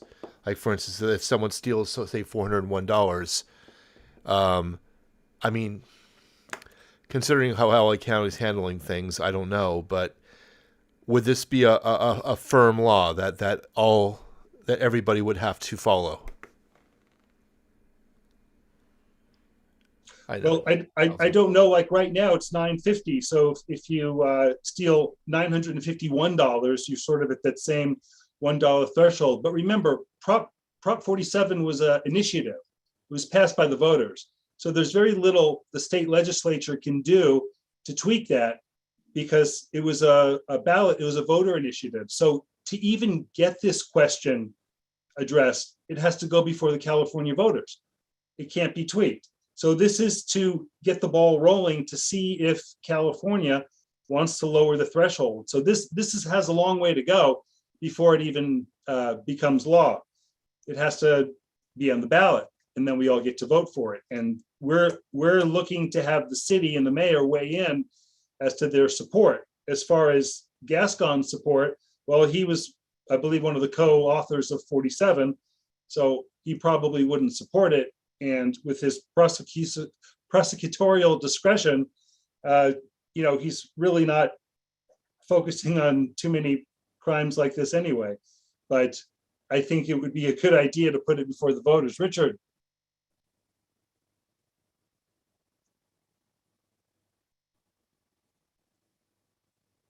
I also am concerned about Mr. Gascon not just instructing his staff, attorneys, just not to prosecute it. Then it's back in the city's hands if we want to do anything at all. So I like the idea of moving to the county's expenses. Same time, that's not going to do much good if Mr. Gascon stays in office. He's just going to tell the people, don't prosecute it. And that's it. Kim? I think Gascon and what he'll do is absolutely besides the point. I think this is very important. The theft and loss that businesses face is just astronomical, and this helps. It's a deterrent to the theft if there's a little more of a consequence to the actions. So I think this is very important, and I definitely support it. Thanks. I think we're ready to go to a vote. We're voting on 8D. Kim Clements. Yes. Is that a yes? Yes. Dean Cutler. Yes. Randall is absent. Ira Gold. Yes. Jeff Hartwick. Yes. Julie Houlihan. Yes. Lisa Karajian. Yes. Laura is absent. Scott Mandel. Yes. Richard Niederberg. Yeah. Karen is absent. Adam Summer. Yes. Alexa Steinberg. Yes. Abigail Velasco. Yes. And Brandon Marino, yes. Motion passes. Kim, do you really think this acts as a deterrent? I mean, I definitely agree with it, but I don't think people are doing audits of the property that they're stealing as they're doing. I don't know if this will be a deterrent, but it definitely on a prosecutorial level, if it was in a different city, of course. Scott? Okay, so now we're on to the next one. Scott? Yeah. Just a heads up, since I booted, I had to sign back in, so I no longer have screen sharing ability. I mean, that's fine if you don't need it. It's just to let you know, I just don't have access to it anymore. How did that work? That works. All right, bear with me, people. There's a lot of issues regarding public safety. We didn't get to any of these last month. I promise you next month there'll be less. Okay, E. The Board of the Studio City Neighborhood Council supports Council File 20-0190 title, Armed While on Duty, Park Rangers, Los Angeles Municipal Code, Section 6341. Amendment, the Department of, amendment, period, sorry. The Department of Recreation and Parks Ranger Division is a law enforcement agency with full police powers to detain, arrest, book criminal violators, and conduct investigations into criminal activity. RAP park rangers are considered full law enforcement officers under California Penal Code, Section 830.1, and have full police powers throughout the state of California. For the protection of the public and for the safety of all law enforcement officers in the city, it is necessary to amend LAMC Section 6341 to allow park rangers to be armed while on duty as authorized by CPC 830.31B, which states a person designated by a local agency as a park ranger who is regularly employed and paid in that capacity and whose primary duty is the protection of parks may be armed by their employing agency. Approximately 70% of a park ranger's duty involve law enforcement activities. Given the areas they patrol, the increase in criminal activity, the dangers they face, they need the necessary tools to protect themselves and the public they serve.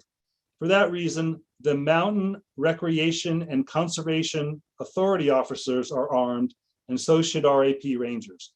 This motion is to be submitted as a community impact statement, CIS, Council File 20-0190. basically, after the park rangers graduate from the academy, they have to turn their firearms in. So it just seems, given the wide areas they patrol, the increase in crime in our parks, and in fact, in Studio City, some of our parks are patrolled by MRCA rangers. I'm sure you've all seen them up at Will Acre Park, sometimes even down by the Zev Yaroslavsky Greenway. They're all armed, and for good reason. And it just seems there's no reason to tie their hands behind their back and not have them have the tools they need to protect themselves and us. So anyone want to chime in on this one?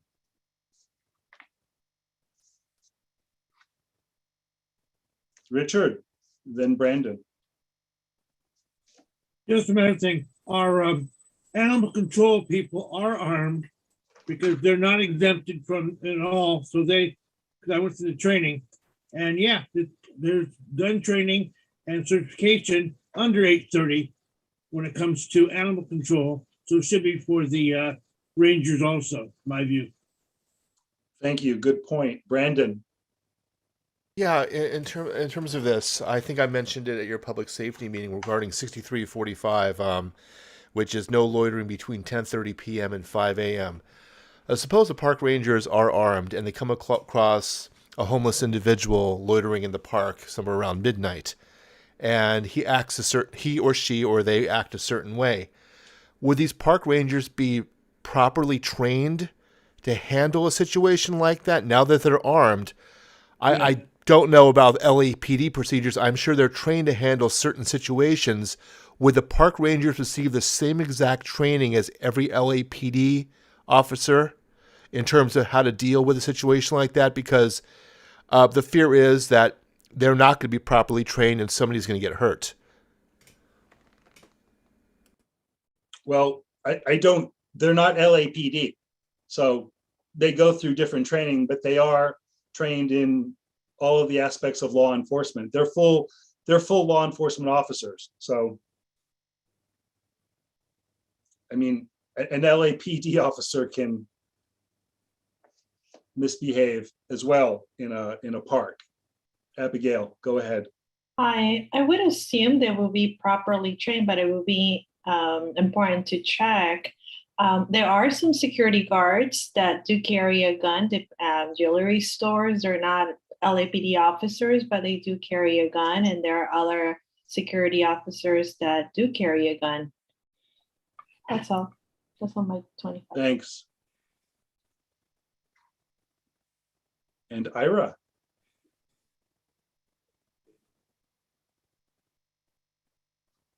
You're muted. Oops, sorry about that. Rangers are post certified, so that's POST. That's I forgot what it's called. Let's see, it's Peace Officer Standards and Training. So it's that's what police officers, LAPD, goes through in their training as well. So while there might be some divergent training, they have the basic post certification. And from what I understand, and I don't know this for sure, I haven't researched this. I believe that does include firearms training. It does. Yeah, they are trained when they come to LA to work in LA. They don't come with their weapons that they trained with. If we're ready for a vote, no other comments. Brandon? Okay, we're voting on 8E. Kim Clements. Yes. Dean Cutler. Yes. Randall is absent. Ira Gold. Yes. Jeff Hartwick. Yes. Julie Houlihan. Yes. Lisa Karagian. Yes. Laura is absent. Scott Mandel. Yes. Richard Niederberg. Yes. Karen is absent. Adam Summer. Yes. Alexis Steinberg. Yes. Abigail Velasco. Yes. And me. I'll be the lone dissent. No. Motion passes. Okay, 2 more to go. F. The Board of the Studio City Neighborhood Council supports Council File 22-0029 title 2118 Sylvan Street, Valley Plaza, December 13th, 2021 fire, vacant property, fire life safety equipment requirement, enhanced security measures. That's actually what the council file is called. The December 13th, 2021 fire of a long vacant property at 2118 Sylvan Street in North Hollywood prompted the city council to take action with regard to the safety and security of the many vacant properties all over Los Angeles. Vacant properties are a known hazard and a source of blight, crime, trespassers, squatters, and often catch fire, causing damage to adjacent property and expending city resources. We support this first step, asking the city attorney to consult with the fire department, legislative analyst, and building and safety to draft the necessary ordinance and regulations requiring owners of vacant properties to keep them secure and safe. Our only objection is that it is asked that these requirements do not become law until after 180 days of being vacant. Safety and security should begin the moment a property becomes vacant. 180 days is too long. This motion is also be submitted as a community impact statement, Council File 22-0029. This has direct links to Studio City. There's been a number of fires at construction sites, vacant houses and such, and all sorts of unsecured properties that were under construction. Some actually near Fruitland, some on was it Radford or Vantage, and a few other properties. And this huge fire by the Valley Plaza area is what prompted Paul Krikorian to get this going. I'm just not too happy that it's 180 days before the property owner has to secure the property. I think it should be sooner, but this is better than nothing. And this is to write the legislation. This is not the legislation itself. Brandon, go ahead. Yeah, just a point of information. For full disclosure, I am looking at my Studio City NC emails just to see if Karen shows up and lets me know. But in this email, Barry mentioned that the address is 12118, not 2118. So it's not an amendment. It's merely just a correction on the address. It doesn't change the motion in any way, shape, or form. Duly noted. Thank you.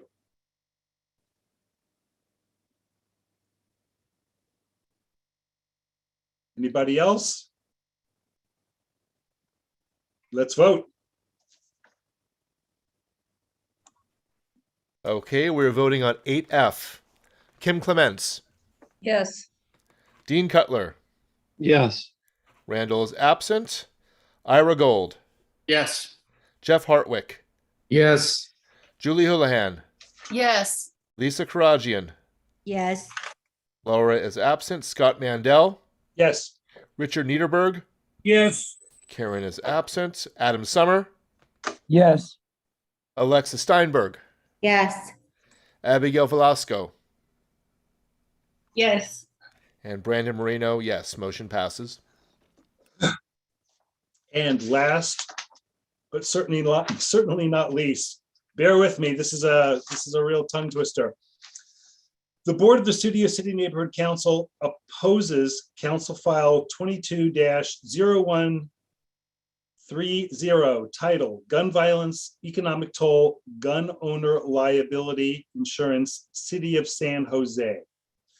The city of Los Angeles and the state of California already regulates magazine capacity, ammunition sales, storage and transport of firearms, reporting of stolen or lost firearms, the type of firearms that are California compliant, as well as maintaining a database of prohibited possessors. Many of the bullet points in the San Jose ordinance are already regulated. The issues at hand are the yearly fees imposed upon owners of firearms, along with the obligation to purchase a specific type of gun liability insurance or face the prospect of having their firearms impounded. The San Jose ordinance is already facing legal challenges, and the insurance industry has yet to price and present the to-be-determined liability coverage. The legislation that Los Angeles seeks to model is punitive towards gun owners exercising a constitutional right that is disfavorably viewed by some lawmakers, rather than for a public good. The comparisons to automobiles and drivers are specious due to the fact that driving is not a constitutional right, that automobiles stored and used on private property need not be registered, licensed, insured, or comply with the vehicle code, and the drivers need not be licensed and insured. An apples versus oranges comparison. The San Jose ordinance claims to be in the interest of public safety. However, it makes no mention of the actual criminals who are causing the latest surge of gun crimes, the proliferation of so-called ghost guns, the tens of thousands of prohibited possessors, and the fact that the criminals committing these types of crimes do not follow gun laws or the law in general. The city council should table this matter and seek to address the criminal aspects of so-called gun crime and not the firearms purchased and held by law-abiding citizens in their homes. The San Jose ordinance exempts those with a carry concealed weapon permit, when actually these types of fees and insurance would make more sense as a condition of a CCW permit. The vagueness in the structure and purpose of the so-called nonprofit to be established is ripe for abuse. This motion is to be submitted as a community impact statement, Council File 22-0130. I'm not going to say anything further, just go right to comments and questions. Brandon, go ahead. Well, thank you for the long-winded explanation. It allowed me to use the restroom. I was reading about this, and first, you would have to have rental insurance or homeowners insurance, and the insurance would be on top of that. And I think Koretz wrote this motion.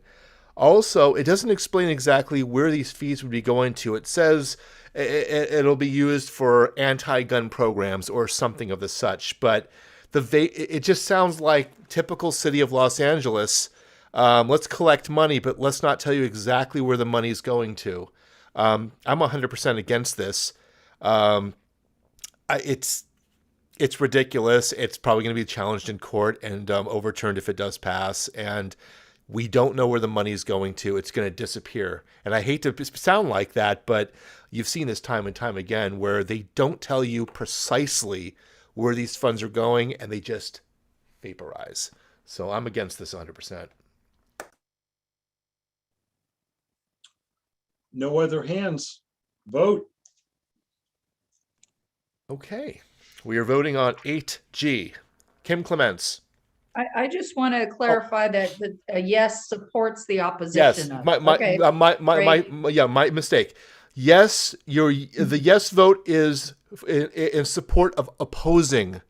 It opposes Council File 22-0130. So a yes vote means you're agreeing to oppose it.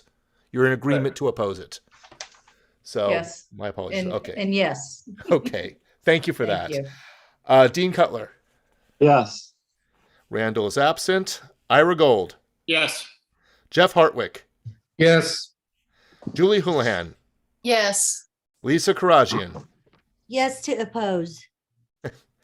Laura is absent. Scott Mandel. Yes. Richard Niederberg. Yes to a double negative. Karen is absent. Adam Summer. No. Alexis Steinberg. Yes. Abigail Velasco. Yes. And Brandon Marino, yes. Motion passes. Before we move on to number 9, we've been going now for a couple hours. Does anyone need to take a 5-minute break for restroom, or are we good to go? I'm good to go if anyone wants to take a break right now. Otherwise, keep going. Just keep going. Great. Jeff, take it away. All right, we had our bylaws committee meeting recently for the first time in a while. So there are 3 motions. The first deals with relieving committee chairs of their duties. So let's go ahead and bring it up.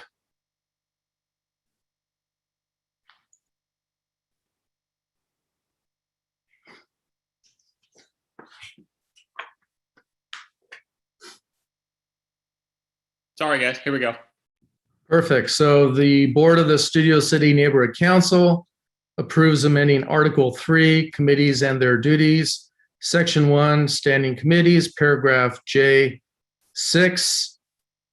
number 6, committee members other than chairs and board members may be removed in the same manner in which they were appointed. However, chairs and board members may be removed from a committee by the president only after the president or a board member submits a removal motion to the board and a majority of the board votes for removal.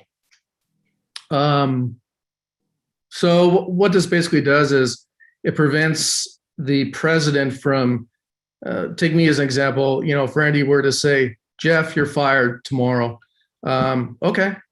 You know, and that's all it would take to get rid of me or any other committee chair.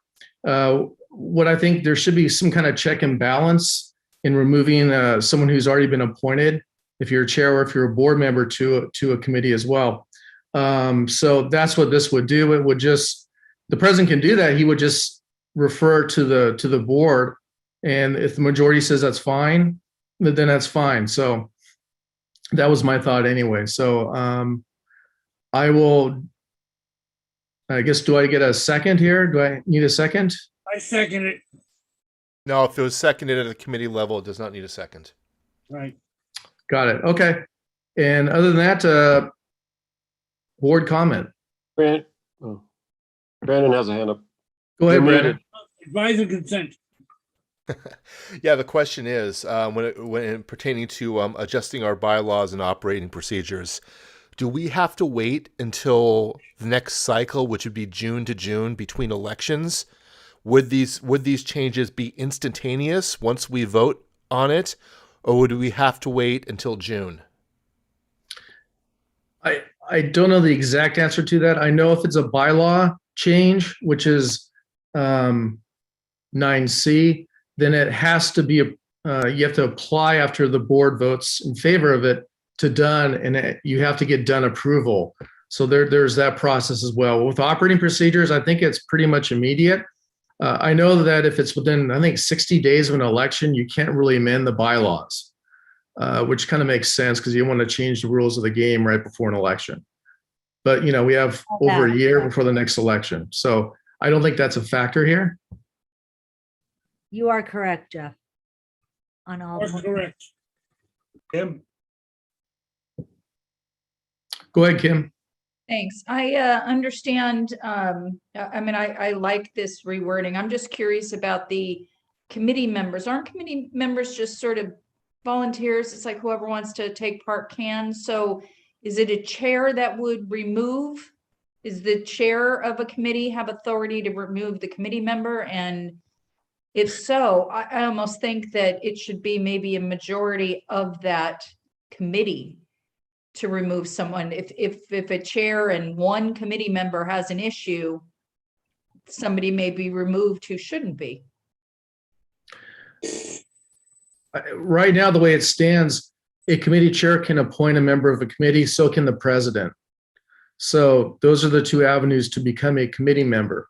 I just want to carve out an exception for the chair because the chair is in a leadership position, and they have time and effort put into it in terms of their policies and plans for agendas and whatnot. So I think it's a little bit of a different situation. I mean, we could do something like that, but you know, what I've learned from delving into the bylaws is you can keep adding stuff ad infinitum, but I think we just need to deal with the leadership position, the chair or board member being arbitrarily or capriciously removed kind of without cause, which is the case as it stands right now. I just think there needs to be a check and balance. So in terms of just a committee member, I mean, I haven't seen, you know, anyone be fired from a committee, at least in our tenure here. So I don't know that would be as much of a problem. Ira? Yes. I'm wondering, are there any circumstances that would, in which having this kind of brought out to the board and then made public, are there any circumstances where that would not be appropriate? Because if I'm reading this correctly, it would have to be brought, a motion would have to be brought to the board, which then would have to be public. And I know everything we're supposed to be doing is transparent anyway, but would there be an instance where that would be inappropriate? That's my question.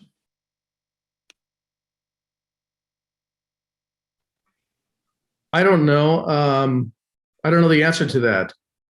I really don't. Can you envision a situation where that would be problematic? I can. I don't have any specific in my mind, but I can probably create something. I mean, maybe there's something of a very personal matter, or maybe there's something, I don't know. I just thinking if I don't know. Again, there's nothing actually that I'm aware of now that's occurring. My brain kind of goes in that direction. Like, I feel like we'd be airing a potential of airing someone's dirty laundry that is protected. Again, I don't know the rule on that enough, because I know that things are supposed to be transparent. My thought would be that I think we're all kind of adults, and I think we would be able to address these things as adults would be. And if it were to rise to such a level, then there certainly would have to be some kind of problem. Lisa. I do believe, quick interjection. I do believe I recall that for some matters that are personal and whatnot, they do go, actually, they'll go through the city attorney's office or whatnot. They will be behind closed doors in that case.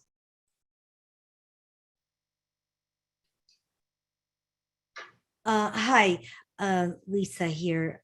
I guess I can. Yeah, go ahead, Lisa. So I just wanted to make a suggestion. If we could table this possibly until Randy is present, since he is the president. I, for myself, would like to hear what he has to say in regard to this matter and this item on the agenda. So might you want to consider that? Just a thought. Thank you. If Lisa's making a motion to table it, I second, and I agree with her. Like to talk first? Well,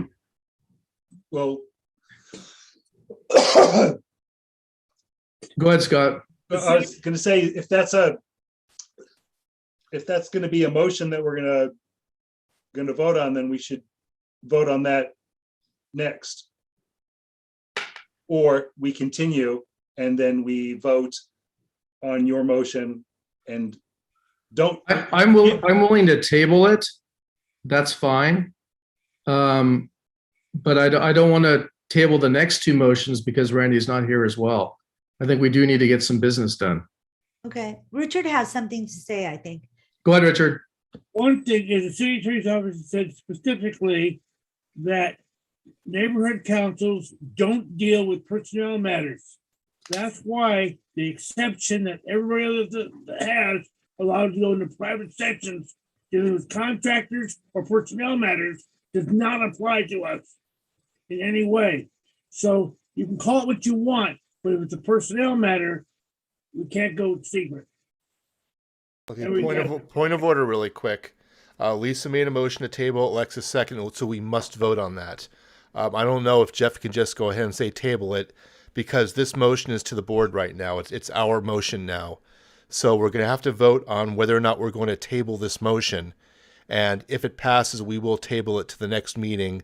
If it fails, we'll continue discussion on this topic, if that's all right with everybody. Because the motion is on the floor right now to table this. So we're going to have to vote on that. Is everyone okay with that? There can be discussion about that though, right? Could have discussion on it, but we're going to be discussing. Well, you could have discussion on it, I believe, on whether or not to table it. But we are going to have to vote on it before we vote on 9A. And also, if we do introduce a new motion, we then have to go to public comment. To table it? If it's a motion. Yeah. All motions get public comment. Mm-hmm. As far as I know. Yeah. Well, it is a motion to table, so this would be open for public comment. Anyone who wants to make a comment on this motion to table? assuming Randy will be available at the next meeting. Jeff, I'd like to know how you feel about that. You'd rather not, I'm assuming, but I mean, that's fine to table it. I mean, if there's a consensus to table it and get Randy's input, that's fine, but I would resist the other two motions being tabled because Randy's absent. It's just gonna, we're all here right now, so I'd like to move forward with the other two motions. But I'm not against tabling it. I do see some people that have their hands raised though. Luis, I think he wants to make a comment. We're a public comment now, right? Yes. Luis, did you have a comment on this motion to table?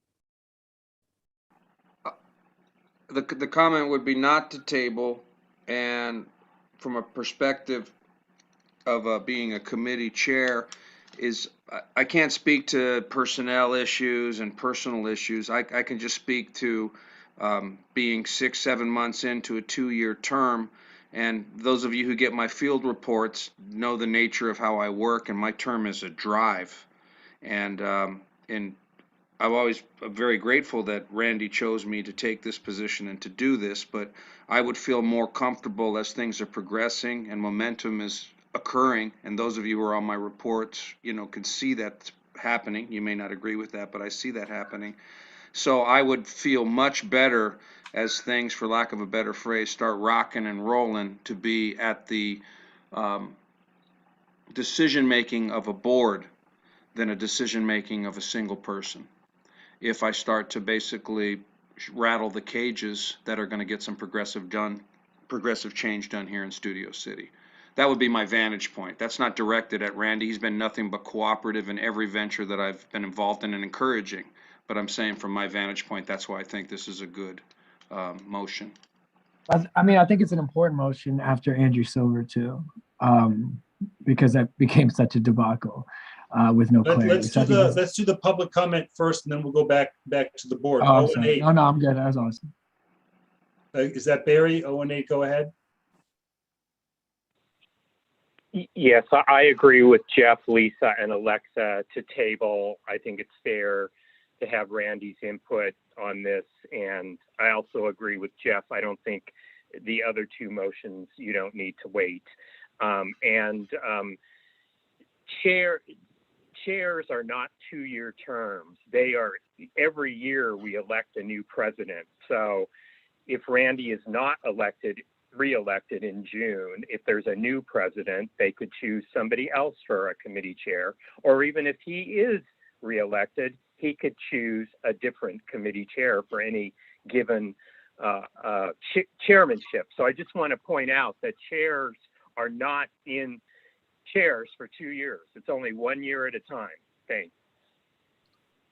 And now call-in user 3, go ahead.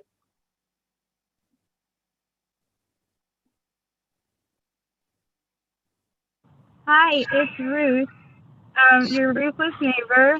I wanted to say that when you changed the homelessness committee chairs, I actually thought that Andrew Silver was a fantastic homelessness committee chair.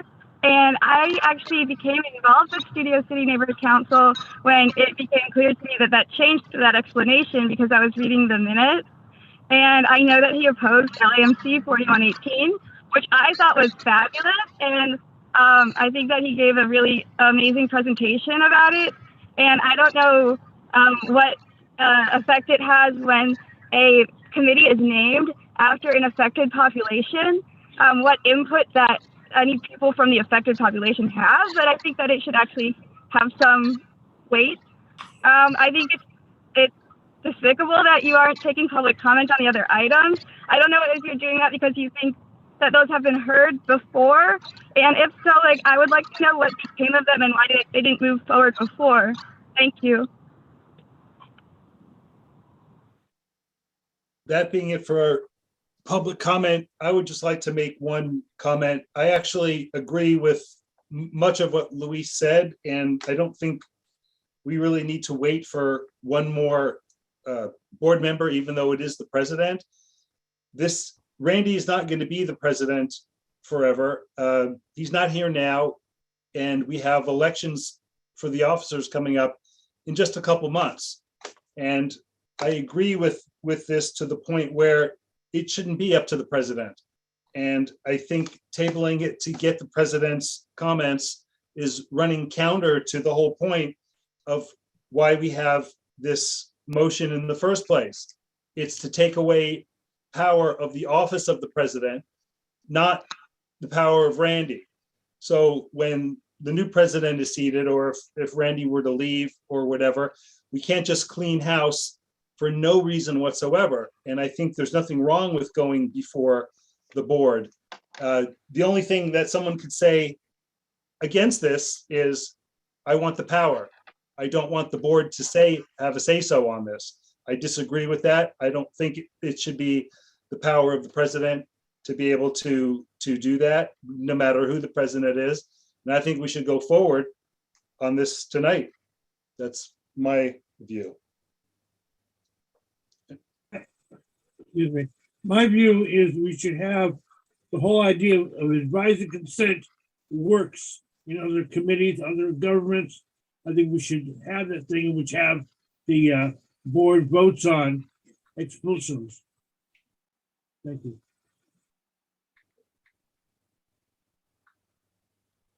Are those hands, Ira, you're still looking to speak on this? Or can we go? Okay, so I think, Brandon, we're ready to vote on the motion to table this. Correct. A yes vote is table. A no vote, we continue discussion on 9A. Question? Yes, Ira, go ahead.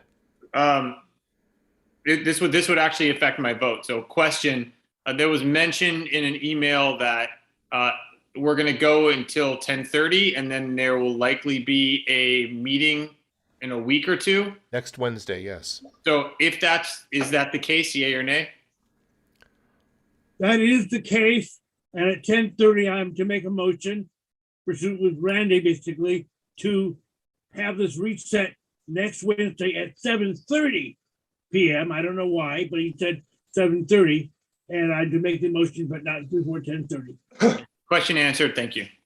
And we can go past 10:30 if everybody agrees. It was just sort of a courtesy time point.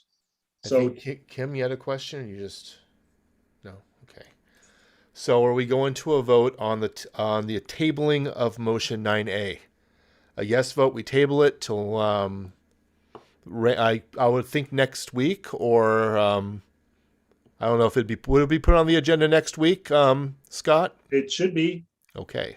Randy will be available then. A no vote, we continue discussion on 9A. So here we go. Kim Clements. No. Dean Cutler. No. Randall's not here. Ira Gold. Yes. Jeff Hartwick. I'm going to say no. Julie Houlihan. No. Lisa Karagian. Yes. Laura is not here. Scott Mandel. No. Richard Niederberg. No. Karen is not here. Adam Summer. No. Alexis Steinberg. Yes. Abigail Velasco. No. And me is yes. 1, 2, 3, 4, 5, 6, 7. Motion is tabled till next week.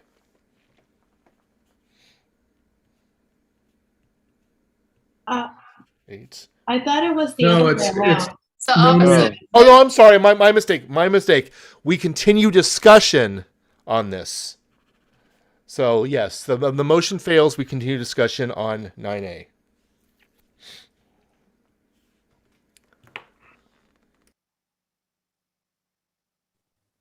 So Jeff, did you have anything more to add, or should we just vote on it? I don't have anything more to add. I think fundamentally this is to protect committee chairs and board members from any kind of arbitrary and capricious act on the part of a president. Not saying Randy is, I'm just saying any president who becomes president of the SCNC.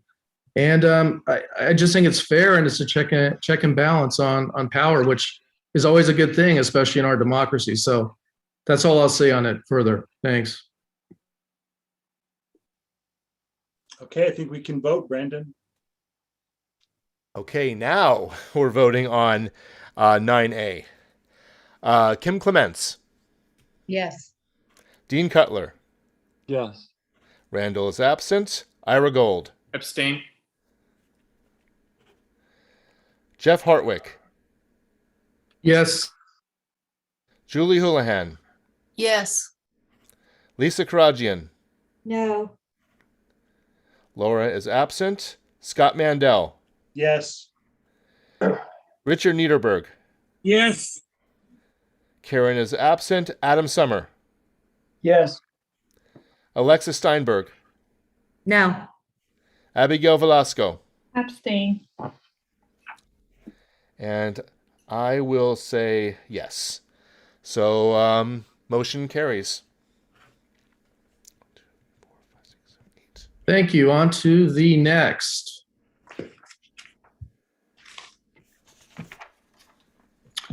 B, the Board of the Studio City Neighborhood Council approves amending Article 2 Officers, Section 1 Duties and Powers, Paragraph A by adding Subdivision 4. The president shall sign all board correspondence, including but not limited to committee impact statements, proclamations, resolutions, and requests for action within 5 days of submission by the corresponding secretary. After 5 days, the vice president or secretary shall be authorized to sign submitted documents upon request by the corresponding secretary.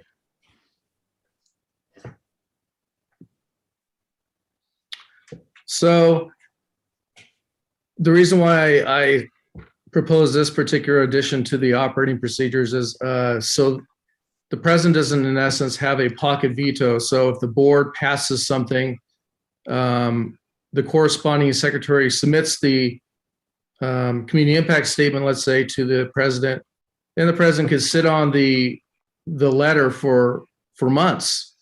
And we can't disseminate that letter because the president speaks on behalf of the entire Studio City Neighborhood Council. So in essence, he's acting as a veto to what the board has already passed. And that's problematic because, as you all know, a lot of these council files, like let's say redistricting, things are happening quickly. So we want to get Studio City's input in an expeditious way that's not thwarted by delay on the part of the president for signing the document. So that was my thought behind this. Also, let's say Randy's traveling abroad, he can't get to sign something and it's urgent, then I could say, hey Scott, or hey Brandon, how about signing this? And they would say, sure, no problem. And then I could expeditiously get this disseminated to the elected officials and their staff members, and also uploaded to the council file. So I just think it's a common sense thing to do, and it will light the fire under the president if the president is a little remiss in dealing with these in a timely manner. So that's all I'll say. Do you know if other neighborhood councils have this in their bylaws? Or is this just like I don't know. I've never heard about this before from any council. So I honestly, I haven't checked it, whether these exist in other neighborhood councils, but I have seen certain problems arise in our council. So that's why I'm putting this forward. okay, so there is precedent for it. There has been some issue with getting something signed in a time constrained issue. That's a question. Has there been an issue? There has been a problem. I won't get into the details, but let's just say there has been a problem. All right, then that's perfect. Kim? I'm just thinking 5 days is a pretty short time considering that people have lives, and I mean, it's not a ridiculously short time, but I don't know, even a full week to give people. I mean, if these meetings in the future were on a Monday, and it'd be nice for somebody to have a weekend to be able to get to the signing these things. You would know better, having dealt with this, if 5 days is certainly long enough. I think it's a little bit short, and you don't want to completely usurp the president's position and job, and is what I'm thinking. It's just a little short, I think. I mean, I'm okay with changing it to maybe 7 days, but all the president has to do is look at the document, looks good to me, do his online signature and send it back to me, and then I can do my job. Julie, and then me. Just clarifying, are we talking 5 business days or 5 days? I have 5 days. I mean, I'm willing to change it to 5 business days or 7 days or perhaps even 10 days, but there has to be some kind of time limitation. I just thought that was reasonable because all the president really has to do is sign something. I agree we need these things to be expeditious. I wonder if 5 days, business days would accommodate we have meetings on Wednesdays, so I guess you automatically would have a weekend, but if you did have a Monday meeting and then you had Tuesday, Wednesday, Thursday, Friday, Monday, you're essentially getting a week. I don't know. Also, the corresponding secretary doesn't, the committee chair sends me their motions that have been passed.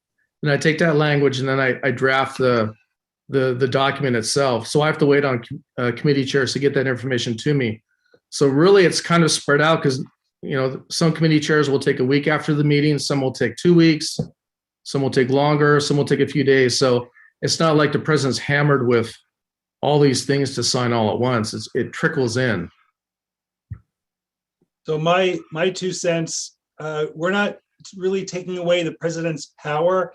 The board has the power. The board passed the motion. It's done. It's official. It's just a signing ceremony, so to speak. So if the president wants to sign it, he's got 5 days to sign it. If he's too busy, then someone else can sign it. There's no shame in having a different name at the bottom. The community impact statement is not the work of the president. It is the work of the board. It is the work of the committee.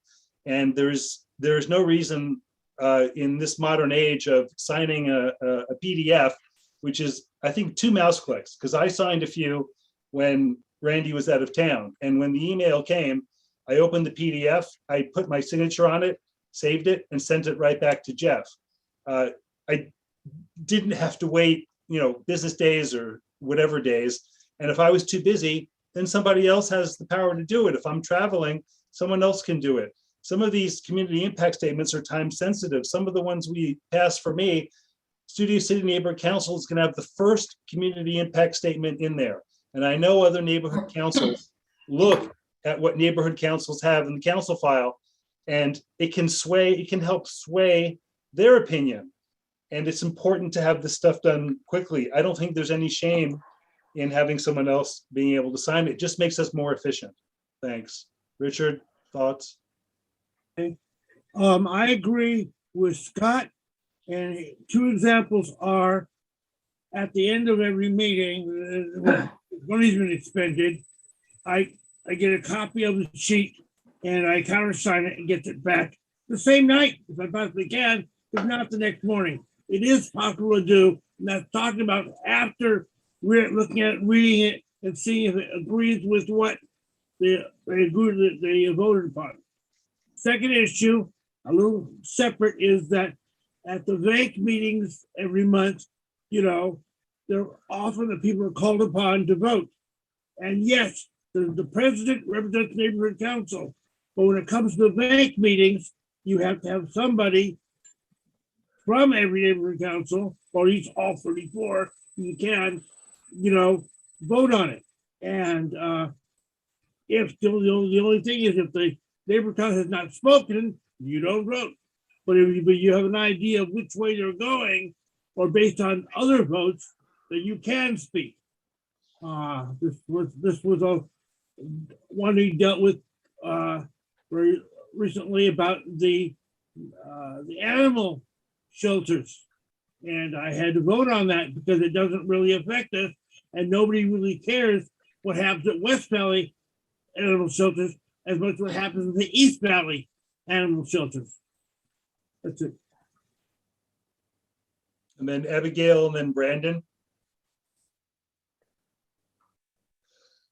I think what Jeff is proposing is reasonable.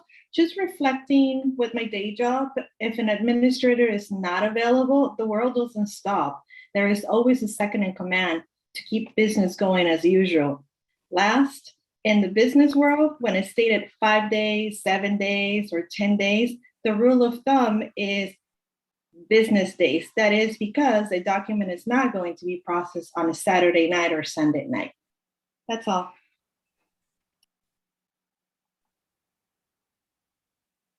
Brandon? Yeah, I think this is reasonable.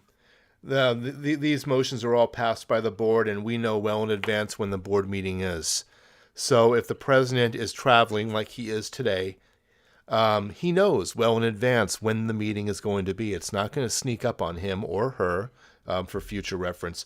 So yeah, if they know in advance they may or may not be in town after the meeting, say meetings on Wednesday and Thursday and Friday they may be traveling, in advance just tell the vice president, hey, if I'm out of town, sign it. It's not a big deal. Like what Scott said, it's a board vote. The president is not speaking on behalf of the board. It's the board is speaking on behalf of itself. So I don't think this is a bad idea at all. In fact, I think it's a very good idea.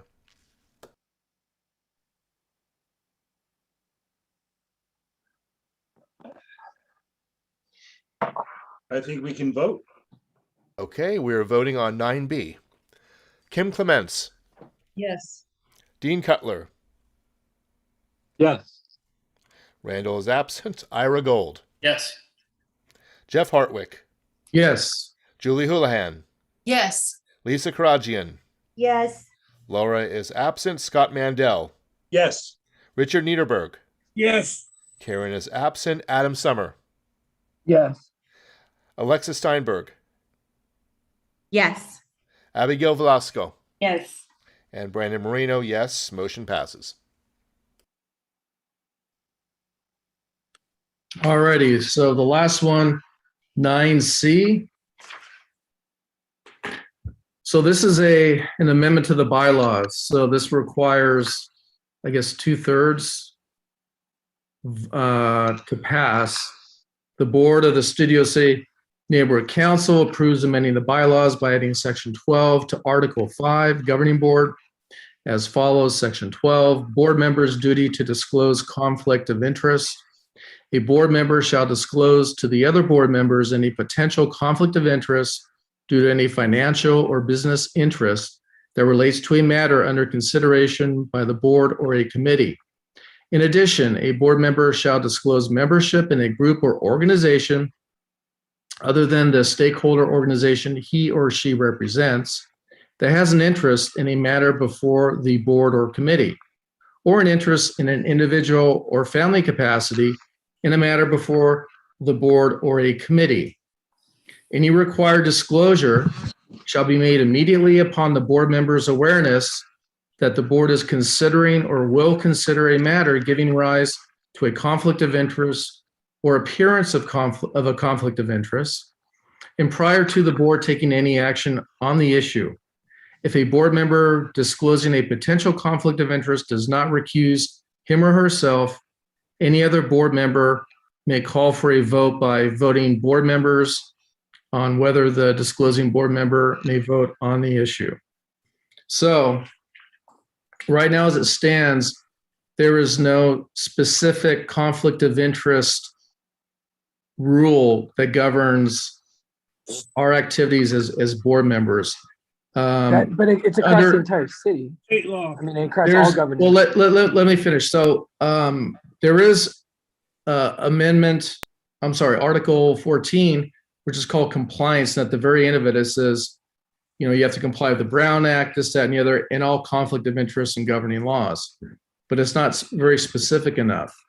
So I think that this gives specificity, so it's not vague as to what really constitutes a conflict of interest, because you're not referencing all different other rules and regulations in the common law.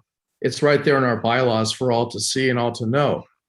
And I took this directly from the Brentwood Neighborhood Council. They call it the community council there.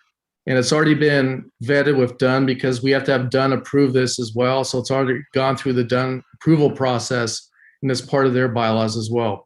So I think it's necessary. It's kind of common sense for board members to divulge whether or not they have a conflict in something they vote on, and make that aware, and then recuse him or herself of voting on an issue which affects financial, personal, or family situations. So I'm proposing this particular bylaw. I think it's kind of common sense, and I'll finish talking. Thank you.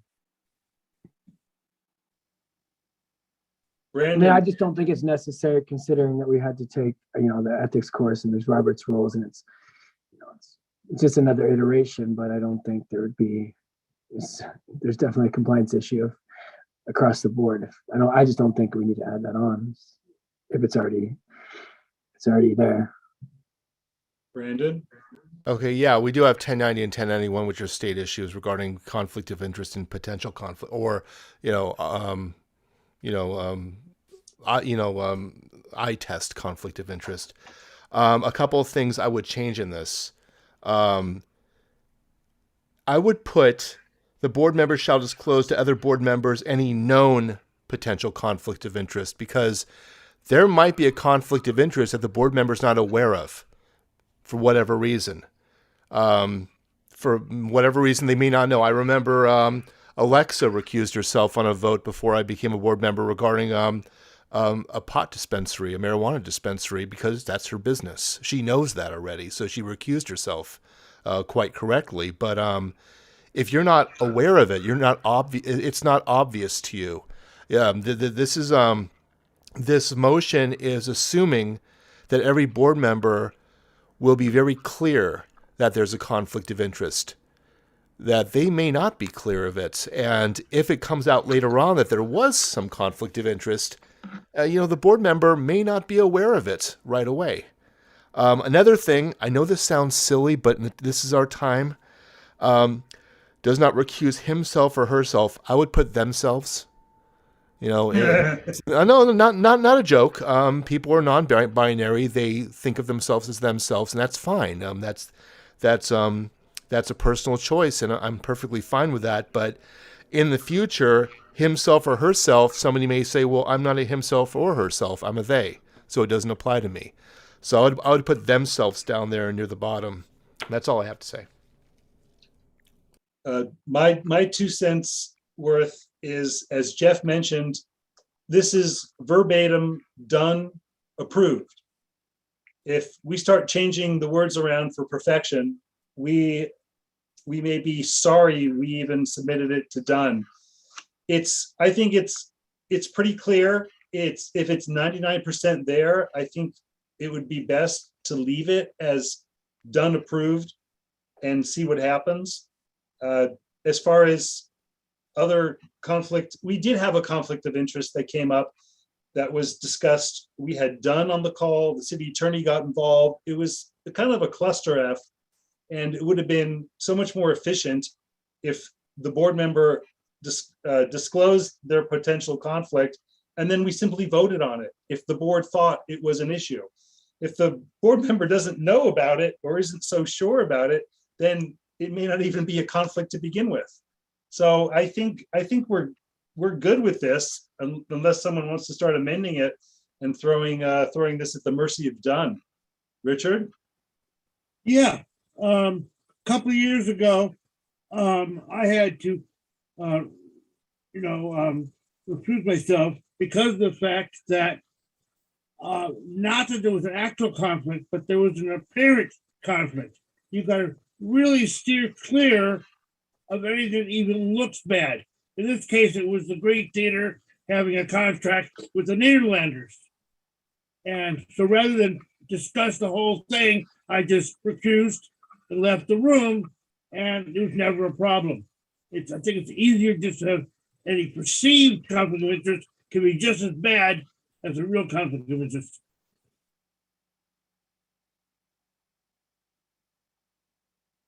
I personally think that we're covered here, especially when it says any potential conflict of interest.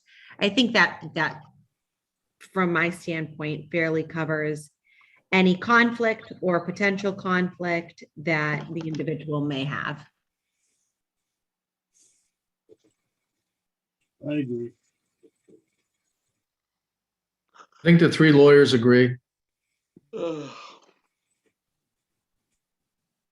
You're welcome. So are we voting or is someone proposing a friendly amendment or otherwise to change the No. pronouns? I just had a question regarding that, but Okay. the attorneys spoke, and I will defer to people much smarter than myself on these matters. Okay, let's vote, please. We're voting on 9C. Kim Clements. Yes. Dean Cutler. Yes. Randall is absent. Ira Gold. Yes. Jeff Hartwick. Yes. Julie Houlihan. Yes. Lisa Karagian. Yes. Laura is absent. Scott Mandel. Yes. Richard Niederberg. Yes. Karen is absent. Adam Summer. Yes. Alexa Steinberg. Yes. Abigail Velasco. Yes. And Brandon Marino, yes. Motion passes. Thanks, Jeff. Now we're going to go to 10. I think we have to make Barry. Has Barry been promoted yet? I guess Barry's 018. Is that correct?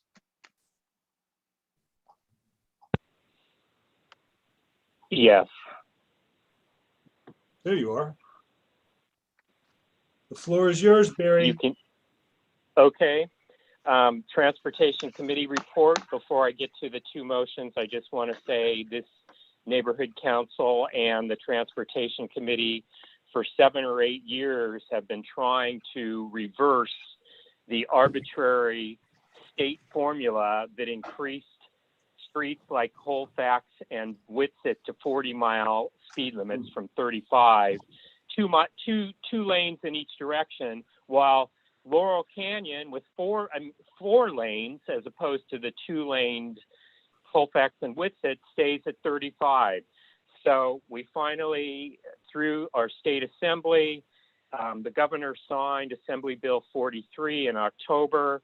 The city has now passed the implementing ordinance, which has hundreds, at least 100 different streets that are reverting back to their old speed limits.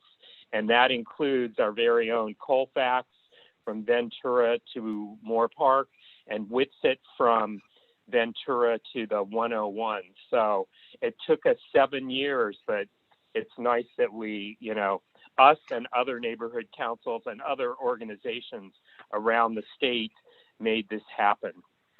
So I'll go on to the first motion. The Board of the Studio City Neighborhood Council, SCNC, requests Councilmember Nithya Raman to direct the and there's a typo there, it should only be one to direct the Los Angeles Department of Transportation, LADOT, to investigate the new signal timing at Ventura Boulevard and Radford Avenue, causing traffic to back up into the Ventura Laurel Canyon intersection, which then becomes gridlocked and a danger to pedestrians and bicyclists trying to cross on a green light. And I think this is pretty self-explanatory, but if anybody has any questions, I can answer.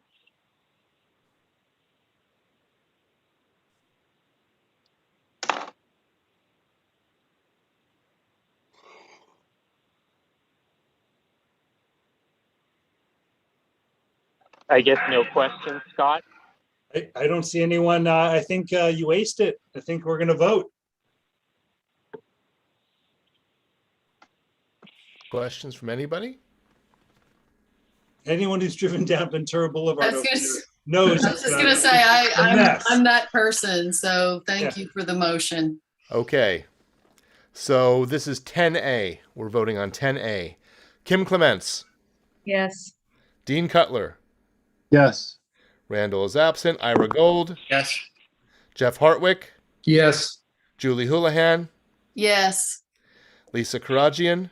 Yes. Laura is not here. Scott Mandel. Yes. Richard Niederberg. Yes. Karen is absent. Adam Summer. No. Alexis Steinberg. Yes. Abigail Velasco. Yes. And Brandon Marino, yes. Motion passes. Thank you. And the council office is aware they may be getting this already, so we're already on top of it, hopefully. They seem to be very responsive. All right, motion B, the board of the Studio City Neighborhood Council, SCNC, requests Councilmember Nithya Raman to direct the Los Angeles, again, there's a typo, there should only be one direct the Los Angeles Department of Transportation, LADOT, to investigate possible mitigation, including but not limited to speed humps for drivers ignoring the eastbound stop sign on Kling Street at Goodland Avenue. And this comes to us from stakeholders in the neighborhood near Kling and Goodland. And I've been there and I see exactly what their problem is. And we'll let LADOT decide what their prescription for the fix should be. And I think our council member will get them going on this. Anybody questions? Kim? I'm probably it's apparent that I'm not a fan of trying to solve lawbreakers, meaning people who are speeding or people who are going through stop signs, with things like speed humps and whatnot. We had in my immediate area here, there were signs that came up, popped up during COVID for a no right-hand turn during the 7 to 10 a.m. hour, or whatever, it was 7 to 9 a.m. to try to curb traffic going through an area. And the police were there they were kind of hiding to catch the people that were going through from 7 to 9, and saw them. And then they were there again, and I happened to get stopped. So I was half asleep on a Monday morning right before Thanksgiving, and just by that I was so used to doing that because I had done that for so many years, and we were shortly back at work, and my head was elsewhere. Anyways, I did get a ticket, and the officer said, and they'd been there a few weeks before, and he said, well, we got a lot of calls from the community, and it's a quality of life issue for people, blah, blah, blah. I think the answer to solve the lawbreakers who were going through a stop sign is not a speed hump or something to that effect. It is to get the police involved to be giving tickets for that area. That is my thought, and I'm really not a fan of these sorts of motions, so I'm not supporting this one. Well, and LADOT will determine the fix. It's not necessarily speed humps. Anybody else? Well, I'll just add, you can forget about the Los Angeles Police Department issuing tickets. They just made another change in pretextual traffic stops, and they're really shying away and moving away from giving people tickets for traffic infractions. Parking will no longer be booted if you have 5 or more parking tickets, and I think it's fine to see what the Department of Transportation comes up with, but I wouldn't count on enforcement. Let's see what DOT says. This just gets the ball rolling again. I mean, everyone has, for good reason, we have so little confidence in the city, but well, I mean, the residents are hurting. The people who want this mitigated, they're well. Anyway, go ahead, Brandon. Yeah, how long? You may not know the answer to this, but I'm going to ask it anyways. What's the length of time once you submit this to the once you have you direct the LADOT to investigate it? What's the time frame of them coming back with a conclusion? A year and a half? Are they expedient in their investigations compared to other departments within the city? how long would this take LADOT to actually vet this out? They're pretty good for something like this. It probably could be fixed within a year. You know, a new traffic light at Ventura and Berry has taken us 8 to 10 years, but that's a traffic light. We're not talking about digging up the ground and putting in wiring here.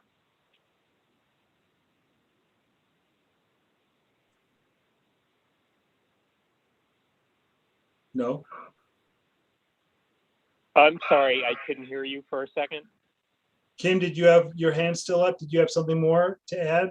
Yeah, no, I did. Just these fixes again that are proposed for people who are breaking the law, or, you know, things like a traffic light. They're penalizing the rest of us. It slows the traffic down. It's for those who are law abiding. If you get stuck then at a traffic light because somebody's blowing through the stop sign, I don't think it's the right fix for these issues.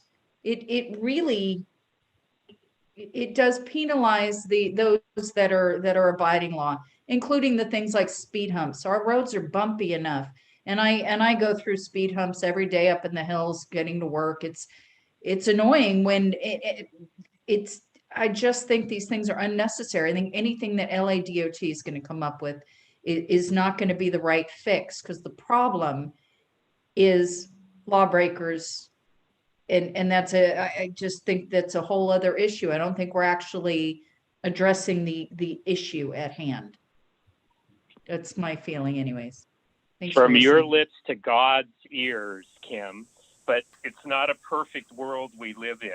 And unfortunately, the only enforcement in LA is if you murder someone. Nothing else is regularly enforced, ever. Well, that's not the case I had just before Thanksgiving. So Well, and should you recuse yourself because you lost money on it? no. But I've seen them up in the hills many times, and they were in fact sitting in someone's driveway. They did this many times. I saw them sitting in someone's driveway because people were constantly blowing through a stop sign, which in my opinion, completely unnecessary where this thing was. So people would just go right through it, and the cops set up stings a number of times. I happened to always stop there. I did not get ticketed there. But I do think that that what we're trying to fix is, again, lawbreakers, and we're penalizing the people and impeding traffic, the normal flow of traffic.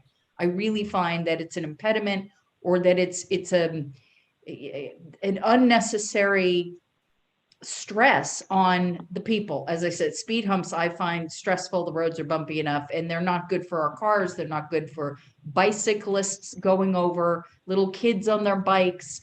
I just see these fixes that LA Dot will come up with as problematic for all the people, and not addressing the problem truly of the lawbreakers. So that's my feeling. And again, thanks for listening. I know these issues have come up before, and I'm so against it.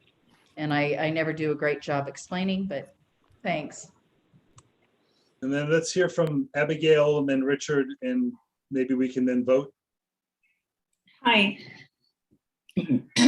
I'm all for safety. So although traffic infractions could be painful, I think it's a good reminder to read signs and drive safely, especially in residential areas where families are walking their young children, pushing strollers, or elderly people going for a walk, or just residents exercising. Speed humps, I'm all for speed humps, stop signs for safety. I may not like it, but it's for safety, especially in the hills. I think it's pitch dark. There's no lighting, and it could be dangerous. So I support this all the way, 100%. That's all. And this street does not have sidewalks, by the way. Oh, yes, and no sidewalks. So where are the people supposed to keep themselves safe when it's pitch dark and people are zooming by in residential areas? That's all.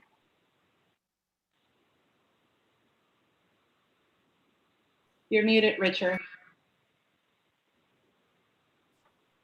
it's supposed to be an impediment. That's the whole idea, to slow down traffic. In my area, I was seeing a lot of times on Shabbat, Friday nights, you'd have Orthodox Jews walking up Oakdale from Laurel Canyon back from the temple. And you'd almost get hit because there's no sidewalks and it's pitch black and no streetlights.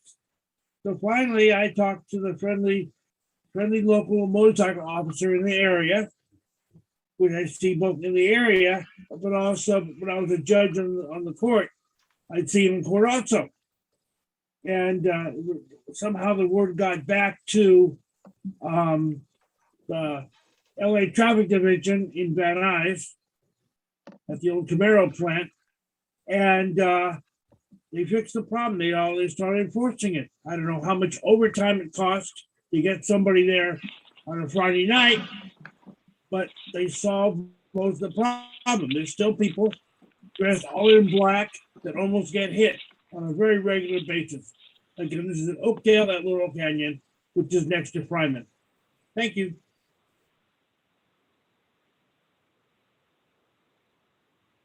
Harry, did you have anything more to add before we vote on this? Just one bit of housekeeping, and I just was going to ask if we can also do number 11 before adjourning, since I have two committees, and then I wouldn't necessarily have to be at a follow-up meeting. That would help me a lot. Looks like we have two number 11s on our agenda. I know Luis has been patiently waiting as well. He can go first. I'm just saying do GAC before, if you're going to adjourn, before adjourning. Okay, Brandon, let's vote on this and then see where we're at. Okay, we're voting on 10B. Kim Clements. No. Dean Cutler. Yes. Randall is absent. Ira Gold. Yes. Jeff Hartwick. Yes. Julie Houlihan. Yes. Lisa Karajian. Yeah. Laura is absent. Scott Mandel. Yes. Richard Niederberg. Yes. Karen is absent. Adam Summer. Yes. Alexa Steinberg. Yes. Abigail Velasco. Yes. And me, yes. Motion passes. Great. Thank you, Barry. Now, we have two number 11s, but the next number 11 is homelessness. So can we promote Luis? Oh, he already is promoted. Luis. Yes. But by the way, I know we were thinking of ending at 10:30. If nobody objects, can we revisit that when Luis is done and we vote on his motion?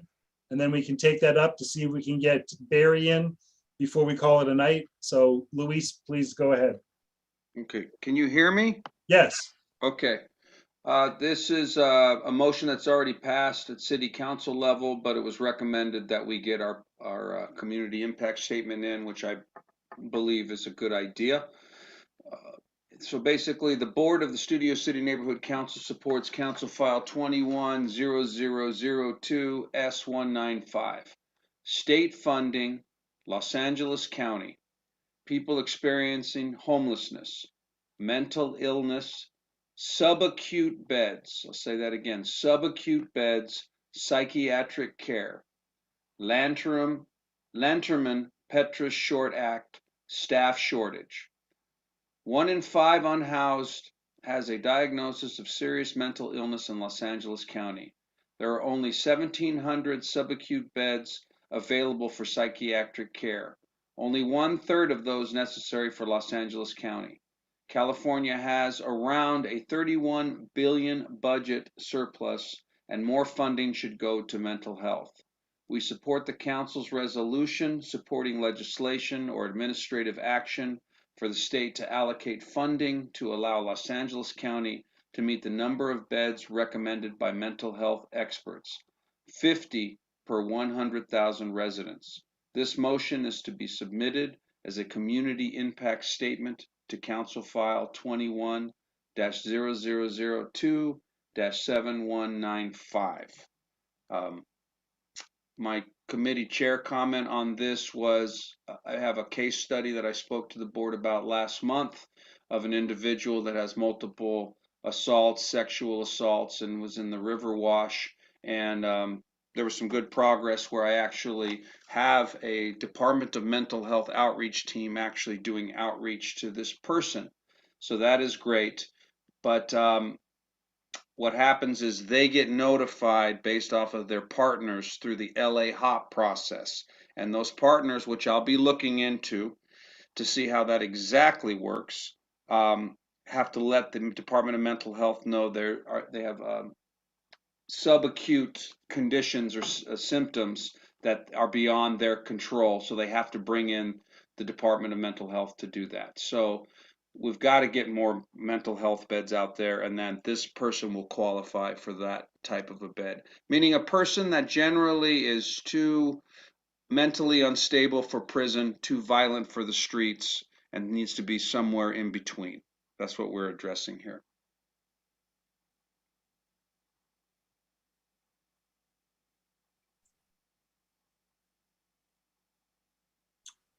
Does anybody from the board want to chime in on this?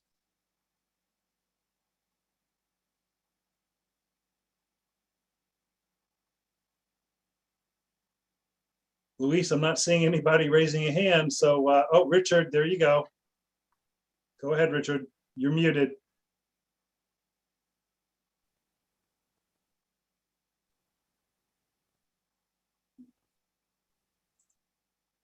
I'm always very concerned when we're mandating a government entity to spend money in a particular area. Even if there's a need here, and there is a need, definitely, the legislation itself, as written, doesn't feel right to me. Put this mandate in place. We have a lot of problems with the mandatory payment to schools being a fixed part of the budget. And I'd like to not have that problem again. Thank you.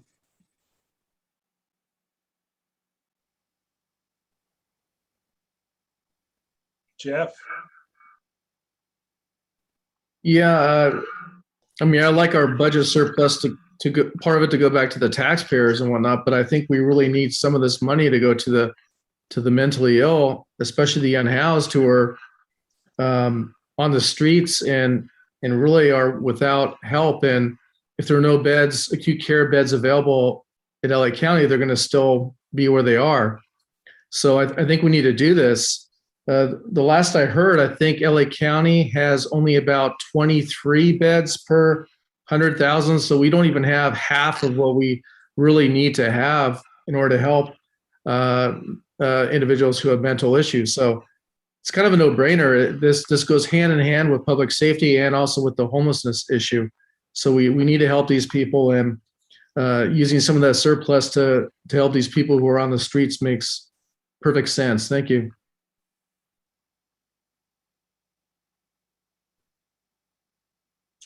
I'm not seeing any more hands, so let's vote. Okay, 11A. Kim Clements. Yes. Dean Cutler. Yes. Randall's absent. Ira Gold. Yes. Jeff Hartwick. Yes. Julie Houlihan. Yes. Lisa Karagian. Yes. Laura is absent. Scott Mandel. Yes. Richard Niederberg. No. Karen is absent. Adam Summer. Yes. Alexis Steinberg. Yes. Abigail Velasco. No. And me, yes. Motion passes. Thank you. Have a great night, everybody. Thanks, Luis. Bye-bye. So we're at that critical juncture. We're just about at 10:30, where Randy had mentioned we would call the meeting and pick it up next Wednesday at 7:30. Barry did ask if we can get his government affairs in. I have no problem going a little longer, but it's up to everybody. And it's only 10:29. So I Why guess don't we- I, Are we- I think they're Let's both keep going. no-brainers. okay, fine, whether you pass it or don't pass it, I promised Randy I would make the motion at 10:30 to continue this 1 week till 23rd at 7:30 PM. Having made that, you may vote on it any way you want. Well, no one's gonna second it, so let's keep going and you can. I'll make- second it. I Okay. second it. Oh, so you guys want to stop? I'm actually on a business trip on the East Coast, so Okay. it's 1:30 in the morning for me. Well, way to go, Alexa. I'm trying. But we I'm would still, trying. we would still have a quorum. I'd rather stick to the agenda. Who's I mean, I'm second? gonna Who's, probably jump off after. hold government, on, but- hold on. Point of order. Richard, you made the motion. Who seconded it? I So I did, second. and so did That was Alexa. Kim? You can pick one, sure. Yes. Okay. So we're gonna have to vote on this. Will there be discussion on this, Scott? Or we can go straight to a vote as to whether or not we are going to suspend the meeting until next Wednesday. We're gonna go to public comment, 1 minute. Okay. Call in user 3. What do you say about us, the motion to stop the meeting at this point and continue next week?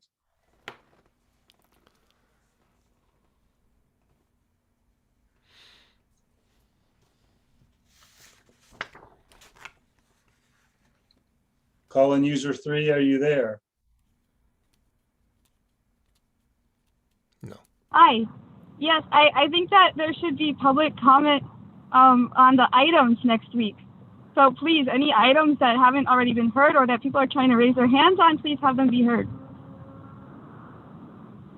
There's a lot of people that wanted to talk, like my significant others here wanted to talk on these motions, and you guys didn't get to hear us. But no one should be advocating for involuntary commitments when voluntary commitments are not, voluntary services are not possible to obtain. All right, point of order. We're discussing the motion to end the meeting at this juncture and pick up next week. Did you have anything more to say on that? Yeah, but this is the only time that we were allowed to say anything. You hear him? He's trying to talk because we only have one phone number and we only each get to talk. It's the only time we we're don't allowed both get to say talk. anything, so we just wanted for the record for what she just said to be said. Thank you. Okay, and So we have two people trying to talk here with one phone number, but that we accept that, but we would at least like to be heard when we're supposed to be heard. Thank you. Because when you would say, "Is there anybody for public comment?" our hands were raised throughout the meeting, and we were not allowed to say anything.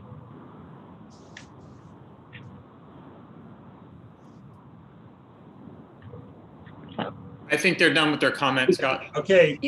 But you may want to point out that public comment, the format changed. Public comment was at the beginning of the meeting tonight and maybe going forward. it was item 5. It was item 5 on the agenda. That's the way the agenda was distributed for this particular meeting. Tom Garcetti, you have a comment on the motion at hand to end at this point in time and continue next week?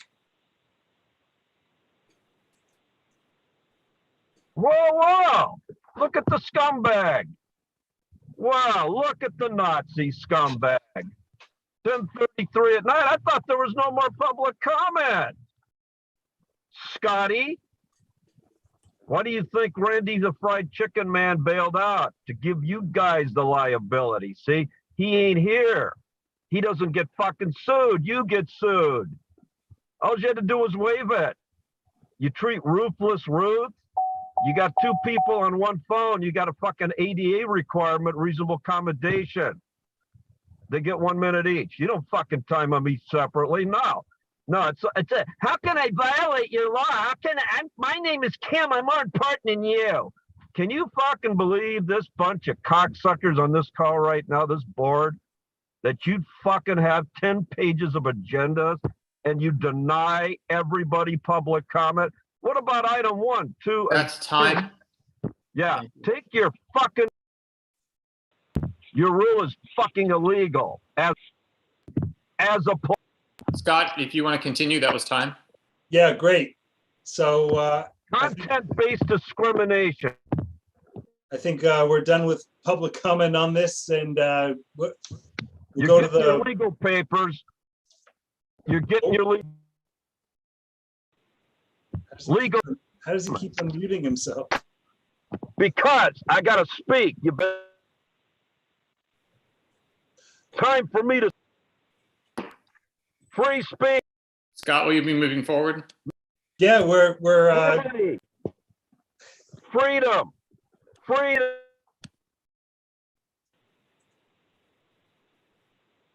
I'm going to remove permission to talk. There we go. Okay, where were we now? We're trying to figure out if we're going to end the meeting. How many people are we going to lose? Are we going to lose quorum? Should we just vote to end now and pick it up? Well, hold on. Ira has to speak, and Richard has to speak. Yeah, I mean, I'll just go ahead, Ira and Richard. Sure. So I think when the meetings drone on with these many motions, I think they're all important. I think we need to be able to give complete attention to them. And as the evening goes on, I think that attention might wane and some people might be dropping off. I think the committee chairs that are usually towards the end of the agenda usually get a little shafted. So I think it's just kind of fair game.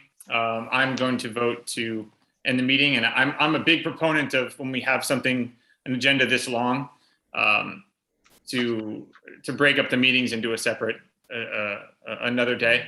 I also think that we should allow more public comment next meeting, or at least break this up and have the rules reset to where they normally are. Thank you. Let's continue with. I mean, do you want to speak, Kim and Alexa, or can we just vote and end this? I mean, we're just delaying ourselves. Yeah, no, but just because myself and Alexa were ones that were in favor of pushing and others were not. If we go on with Barry, then we should go on till the end because everybody is important. All these are important, everybody. If there were items though that are not time sensitive, these evenings do get very late for people. And I'm sure most of us probably spend an hour after winding it down, getting ready for bed, whatever. And many of us are up at 6 a.m. and it's difficult, very difficult to do. But I really put it very well that the later ones, we actually lose people. I've seen people falling asleep on these. The later ones get kind of short shrifted, and I think it would be a very good idea to not have them till midnight if things are not time sensitive. Thanks. Go ahead, Brandon and Richard. Yeah, I don't mind Barry doing his if he can't make it next Wednesday. I can have mine next week, and since Karen's not here, Abigail's here, but Karen's not here, so Cultural Affairs will probably be next week. And Adele's hand is up. I know she has one motion, but she just had her meeting this past Monday. So having sustainability next week, she can fold in her latest motions to next week as well. So next would probably be outreach, sustainability, and cultural affairs. And just as a side note, I'm only talking about a digital communications policy. But if we have a meeting next week and outreach is next week, we can also talk about the code of conduct policy. The redlined version just came out last week. Scott and I were talking about it, and it's a doozy. So if I'm for maybe having Barry do his stuff and then calling it a night. But I know Adele's hand is up, and she's part of this agenda as well. So maybe she can have something to say about this too. Well, we're going to lose Alexa, Kim, I think Adam.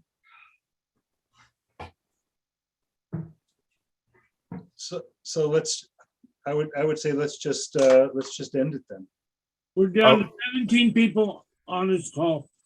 Okay, so we're voting on Richard's motion to suspend the meeting until next Wednesday at 7:30. Is that Richard? That's what I was told. That's what you were told. Kim seconded it, so let's go to a vote on Richard's motion. Kim Clements. Yes. Dean Cutler, Yes. Randall Freed. Oh, he's not here, of course. Ira Gold, Yes. Jeff Hartwick, Yes. Julie Houlihan, Yes, sorry, Barry. Lisa Karajian. No. Laura's not here. Scott Mandel. Yes. Dripping with subtext. Richard Niederberg. Yes, and it was Randy's idea anyway. Adam Summer. Yes. Alexa Steinberg. She's asleep. Alexa, you still there? Yes, I said yes. Okay. Abigail Velasco. No. And me, yes. I guess on the condition that Barry's the first one to go next Wednesday, so we can get out of there. So Richard's motion passes. Great. Thank you, everybody. We're ending this meeting at 10:40 p.m. See you all next Wednesday at 7:30. The agenda should go out soon as Randy's back in town. Good night, everybody. Thank you all. Good night. Good night.